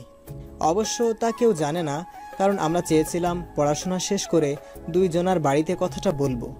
আর যদি বাড়ির কেউ অমত হয় তাহলে যেন কেউ কিচ্ছু করতে না পারে। কিন্তু মাঝখানে একটা বৃষ্টির ঘটনা ঘটে যায়, যার কারণে আমরা একে অপরকে ভুল বুঝি। কি বলছো তুমি এসব? আমার মেয়ের সাথে তোমার বিয়ে হয়েছে আর আমরা কিছুই জানি না? বুঝতে পারছি আপনারা আমার কোনো কথা বিশ্বাস করছেন না বা করতে চাইবেনও না। আর একটা কথা কিছুতেই বুঝতেছি না, আপনারা কেন বারবার নীলিমাকে নিজের মেয়ে বলছেন? ওর বাবাকে তো আমি একবার দেখেছিলাম, কিন্তু আপনি? হ্যাঁ, এটা সত্য কথা যে নীলিমা আমার মেয়ে নয়, ও আমার বন্ধুর মেয়ে। ওর বাবা 1 বছর আগে আমার হাতে ওর দায়িত্ব দিয়ে মারা যায়, তখন থেকে ও আমার আরেকটি মেয়ে। কি ওর বাবা মারা গিয়েছে? মানে কিভাবেই মারা গেল? হ্যাঁ, মারা গেছে। ওসব কথা বাদ দাও। তুমি যে নীলিমাকে নিজের বউ বলে দাবি করছো, আবার তার প্রমাণ দিলে, সবই তো বুঝলাম, কিন্তু ওকে দেখার মতো মানুষ কি তোমার বাড়িতে আছে? যদি কোনো অঘটন ঘটে বলা তো যায় না। আপনিও সব নিয়ে ভাববেন না, আমি সব ব্যবস্থাই প্রায় করেছি। আর নীলিমাকে দেখে রাখার জন্য আমি একজন মহিলাকে খুঁজছি, যেন সে নীলিমার সব রকম খেয়াল রাখতে পারে। ও ঠিক আছে। ঠিক আছে। হ্যাঁ বাবা, পারভেজ তুমি কি এটা জানো যে তোমার আর ছোঁয়ার ডিভোর্স? মা, তোমরা কি শুরু করেছো বলো তো? মানুষটা সেই কখন এসেছে, আর তোমরা তাকে কোথায় কিছু খেতে দিবে তা নয়, একের পর এক প্রশ্ন করেই যাচ্ছ। মাফ করে দে মা, কথায় কথায় ভুলেই গেছি। জামাই অনেকক্ষণ হলো এসেছে। মা তুই গিয়ে টেবিলে খাবার বার, আমরা আসছি। তারপর আমরা সকলেই একসাথে খাবার খেলাম। খাবার খাবার পর আমি বললাম, আঙ্কেল আমি নীলিমাকে কাল বা পরশু এসে নিয়ে যাব। কিন্তু বাবা এখানে কিন্তু আসছে কোথা থেকে? ও তোর বিয়ে করা বউকে নিয়ে যেতে চায়, এতে আমাদের কি করার আছে? এসব তুই কি বলছিস? তোর মাথা ঠিক আছে তো? মা তুমি ওসব ছাড়ো তো, ওসব এখন বলে লাভ নেই।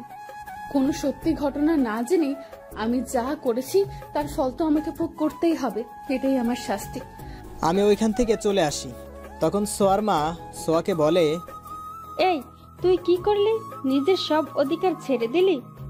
আমি তো অনেক আগে সবকিছু নিজের জন্যই সব তো অধিকার হারিয়ে ফেলেছি। এই কথা বলে সোয়া তার রুমে চলে গেল আর কাঁদতে লাগলো। নিজেই নিজেকে বলল, আমি যে সব কিছু শেষ করে দিলাম, শেষ আশাটুকু হারিয়ে ফেললাম।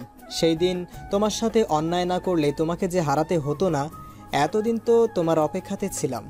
যেদিন সুমন ভাই তোমার খোঁজ দিতেছিল, আমি যে তোমার কাছে গিয়েছিলাম। যখন বাসে তোমাকে দেখেছিলাম তখন তোমাকে জড়িয়ে ধরতে ইচ্ছা হয়েছিল। তার জন্যই তো তুমি যখন বাসের মধ্যে ঘুমিয়েছিলে তখন তোমার বুকে মাথা রেখে ঘুমিয়েছিলাম। অনেকদিন পরে একটু শান্তি পেয়েছিলাম, ভেবেছিলাম আবার নতুন করে শুরু করব। তার হলো না। কাঁদতে কাঁদতে সোয়া ঘুমিয়ে গেল। তার পরের দিন আমি নীলিমাকে নেওয়ার জন্য গেলাম। সোয়া বাড়ি থেকে যখন চলে আসবে তখন সোয়া বলল, তুমি একা খেয়াল রাখতে পারবে? খেয়াল রাখার জন্য কাউকে রাখবো। সে তো ভালোভাবে খেয়াল রাখতে পারবে না, তাই বলছিলাম কি আমি আসলে তোমার কোনো সমস্যা হবে? ও তো নীলিমার ভালোভাবে খেয়াল রাখতে পারবে, কিন্তু একটা কথা মনের ভিতর থেকেই যাচ্ছে। সোয়া কি সত্যি নীলিমার খেয়াল রাখার জন্য আমার সাথে যেতে চাচ্ছে, নাকি আবার আমাকে কোনো বিপদে ফেলার জন্য এটা ওর কোনো পরিকল্পনা? হ্যাঁ, তাই হয়তো হবে। না, ওকে সাথে নেওয়ার থেকে না নেওয়াই ভালো। কি হলো, চুপ করে আছো কেন? ও কি যেন বলেছিলেন আপনি? বলছিলাম কি, যদি আমি তোমার সাথে তোমার বাড়িতে... লাগবে না, আপনার আমার সাথে যাওয়া লাগবে না। আমি রাফিকে বলে দিয়েছি। ও একজন বিশ্বস্ত কাজের লোক দেখছে, যে নীলিমার ভালো করে দেখাশোনা করবে। তুমি বুঝতেছো না কেন যে আমার কারো কথা শোনার ইচ্ছা আমার নেই। আচ্ছা, আমার একটা অনুরোধ রাখবে? কি? একবার জড়িয়ে ধরতে দিবে আমায়?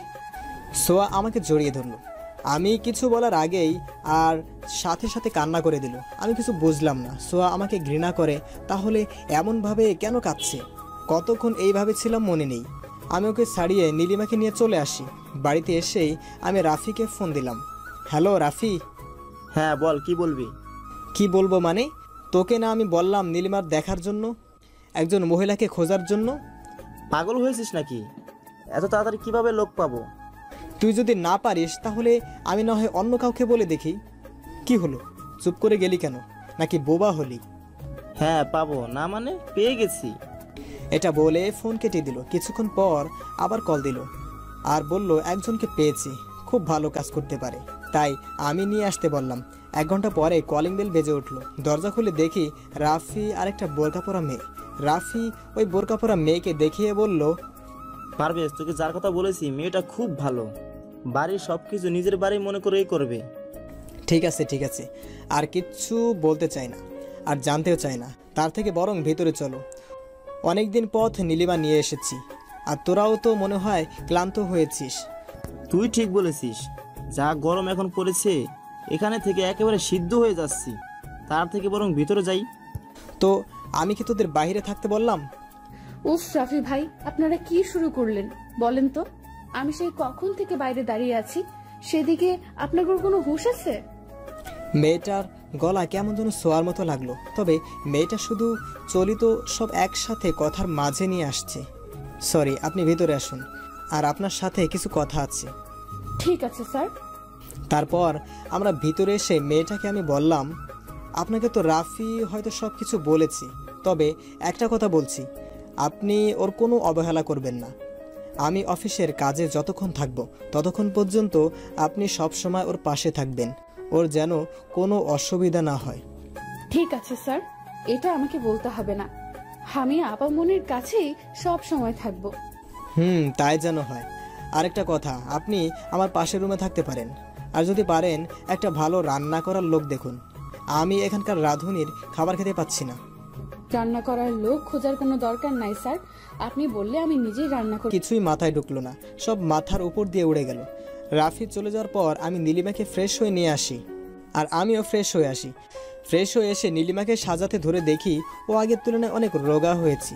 প্রথমে ওর দিকে ভালো করেই তাকাই নাই ওকে ফিরে পাওয়ার আনন্দে, কিন্তু এখন ওকে দেখে নিজের অজান্তে চোখে পানি এসে যায়। কোনো একটা সময় ছিল যখন ওকে আমি আটার বস্তা বলতাম, কারণ ও দেখতে একটু মোটু ছিল, কিন্তু সেই মানুষটাই আজ দেখতে কতটা রোগা চিকুন হয়ে গেছে, চোখ ডেবে গেছে, আর চোখের নিচে কালি পড়েছে, যা দেখলে মনে হয় আগামী 5 বছরেও সে কালির ওর চোখের নিচ থেকে যাবে না। এসব ভাবছিলাম আর ওকে সাজাচ্ছিলাম, তখনই নীলিমা নামের মেয়েটা ডাকতে লাগলো, স্যার স্যার। কিছু কি বলবেন আপনি? না মানে বলছিলাম কি, আপনি দুপুরের খাবার খাবেন না? হ্যাঁ খাবো। তাহলে আমি কি আপনার খাবারটা টেবিলে বেড়ে দিব? না, এক কাজ করুন, আমার খাবারটা আমার রুমেই দিয়ে যান, আর আপনিও খেয়ে নিন। তারপর নীলিমা আমাকে খাবার আমার রুমেই দিয়ে যায়, আর আমি খাবারটা নিয়ে নীলিমার কাছে যেয়ে বললাম, ওই যান, আমার না একটা হাতের আঙ্গুল কেটে গেছে, একটু খাইয়ে দিবে? কি রে, কিছু তো বলো, এভাবে পুতুলের মতো চুপ করে আসিস কেন? আমার সাথে কথা বলবি না? তুই না বলতি আমি তোর কথা না বললে তুই মরে যাবি, তাহলে আজ কেন চুপ করে আসিস? কিছু তো বল। কিচ্ছু বলছে না, শুধু শুনেই যাচ্ছে। তারপর আমি খাবার খেতে লাগলাম। খাবার খাওয়ার সময় কেন যেন মনে হচ্ছে এরকম খাবার আমি আগেও খেয়েছি, যেন একই মানুষের হাতের তৈরি খাবার এগুলো। ধ্যাত, আমিও না, পৃথিবীতে কত কি আজব হচ্ছে, আর আমি পড়ে আছে রান্না নিয়ে। তারপর খেয়ে আমি ঘুমিয়ে পড়লাম। নীলিমাকে নিয়ে আসার পর থেকে আমার সব কিছুই পাল্টে যায়। ওকে নিয়মিত ওষুধ খাওয়ানো, গোসল করানো, ডাক্তার দেখানো, আমি ওকে অনেক ডাক্তার দেখিয়েছিলাম এই 1 মাস। একটু আধার আলো দেখতে কিন্তু সবাই আমাকে নিরাশ করেছে। তবে বাড়িতে যে কাজের মেয়ে লিমা আছে, ও আমার পাশে বন্ধুর মতো দাঁড়িয়েছিল, সবসময় আমার মনের সাহস এনে দিয়েছে যে নীলিমা ভালো হবে। খুব খেয়াল রাখতো যেন নীলিমা ওর নিজের বোন। অনেকদিন রাতে দেখেছি নীলিমা ওর ঘরে কাঁদছে, যদি ওকে কিছু জিজ্ঞেস করতাম ও কিছুই বলতো না। আমি আজ পর্যন্ত ওর মুখ দেখিনি, কারণ ও আমার সামনে বোরকা পরে থাকতো। আমি বাড়িতে না থাকার সময় হয়তো ওর মুখ খুলে রাখতো। প্রায় 1.5 মাস পরে আমি ঘুমিয়ে আছি, হঠাৎ করেই কে যেন আমাকে ঠাস করে একটা চড় দেয়। আমি ভয় পেয়ে যাই, কারণ আমার রুমে আমি নীলিমা ছাড়া আর কেউ নেই। তাহলে কে চড় মারলো তা দেখার জন্য আমি যেই সামনে তাকালাম, আমি যেন হতবাক হয়ে গেলাম।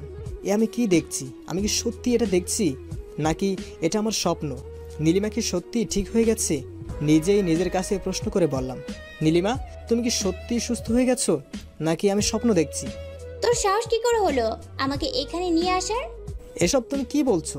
তোমাকে এখানে নিয়ে আসবো না তো কাকে নিয়ে আসবো? কেন, তোর সেই প্রেমিকাকে নিয়ে যায় যার সাথে অসংখ্যবার মেলামেশা করছিস। নীলিমা, তুমি শান্ত হও। আমাকে তোমার আর আমার মধ্যকার সব ভুল বোঝাবুঝি ঠিক করার একটা সুযোগ তো দাও। কিসের ভুল? নিজের কুকর্ম ঢাকতে আমাকে আমার পরিবারের কাছে খারাপ বানিয়েছিস। তোর কারণে আমি আমার বাবা মাকে হারিয়েছি। তোর আরও কিছু বলতে যাবে তখনই লিমা নামের মেয়েটা আমার ঘরে আসতে আসতে বলল, স্যার আপনি কার সাথে কথা বলছিলেন? নীলিমার সাথে কথা বলছি। হায়রে মানুষ, কিভাবে যে এক মিথ্যা কথা বলে। যে মানুষ কোনোদিন সুস্থ হবে না সে কিনা কথা বলছে। নিশ্চয়ই রাতে। কি হলো? আপনি বাইরে যে দাঁড়িয়ে থাকলেন, ভিতরে আসুন। আর তুমি একটু চুপ থাকবে? কি চুপ করবো? হ্যাঁ, অন্যদের জানা দরকার তোর এই ভালো মানুষের মুখোশের আড়ালে যে কতটা খারাপ একটা মুখোশ আছে। কে এরকম করে কথা বলছে? তাহলে কি সত্যি? না, এ কি করে হয়? ভিতরে যাব কি? যেই দেখি, স্যার এ কি আপু, তুই সত্যি ভালো হয়ে গেছিস? আমার তো বিশ্বাসই হচ্ছে না। আচ্ছা, মেয়েটা পাগল হলো না তো? নীলিমা কিভাবে এই মেয়ের বোন হতে পারে? তবে আজকে ওর কথা শুনে মনে অনেক বড় একটা খটকা লাগলো, কারণ আজকে ওর গলার আওয়াজ সম্পূর্ণ শোয়ার মতো লাগছে। এই যে আপনি পাগল হলেন নাকি? ও কিভাবে আপনার বোন হতে পারে? হ্যাঁ, আমি ওর বোন, আমার বাবার বন্ধুর মেয়ে। আর আমার বোনের মতো ছোঁয়া। কি? ও সোয়া? চল ছোঁয়া, আমি এখানে একদম থাকতে চাই না। এখানে এই খারাপ মানুষটার কাছে থাকতে আমার দম বন্ধ হয়ে আসতেছে। আপু, আজ কতগুলো বছর তুই কোমায় ছিলি, আর যখন আজ তুমি কোমা থেকে বের হলে তখন কোথায় তুমি সবকিছু ঠিক করে নতুন করে শুরু করবে তা নয়। তুমি এসব কি বলছো? আমি বুঝতেছি না তুই কেন এই বেইমানটার পক্ষ নিচ্ছিস। তুই যা জানিস তা সবে সামান্য পরিমাণ সত্য, বাকিটা ভুল জানিস। দেখ, তুই আমাকে জ্ঞান দিতে আসবি না। আমি আর কিছু শুনতে চাই না। আমি এই লোকটার মুখ দেখতে চাই না। কেন যে আল্লাহ এদের মতো নিজ লোকেদের বাঁচিয়ে রাখছে বুঝতে পারি না। এদের বেঁচে থাকার চেয়ে মরে যাওয়া অনেক ভালো। এসব তুই কি বলো সাপু? তোমাদের সাথে যা হয়েছে তাদের ওর কোনো দোষ ছিল না।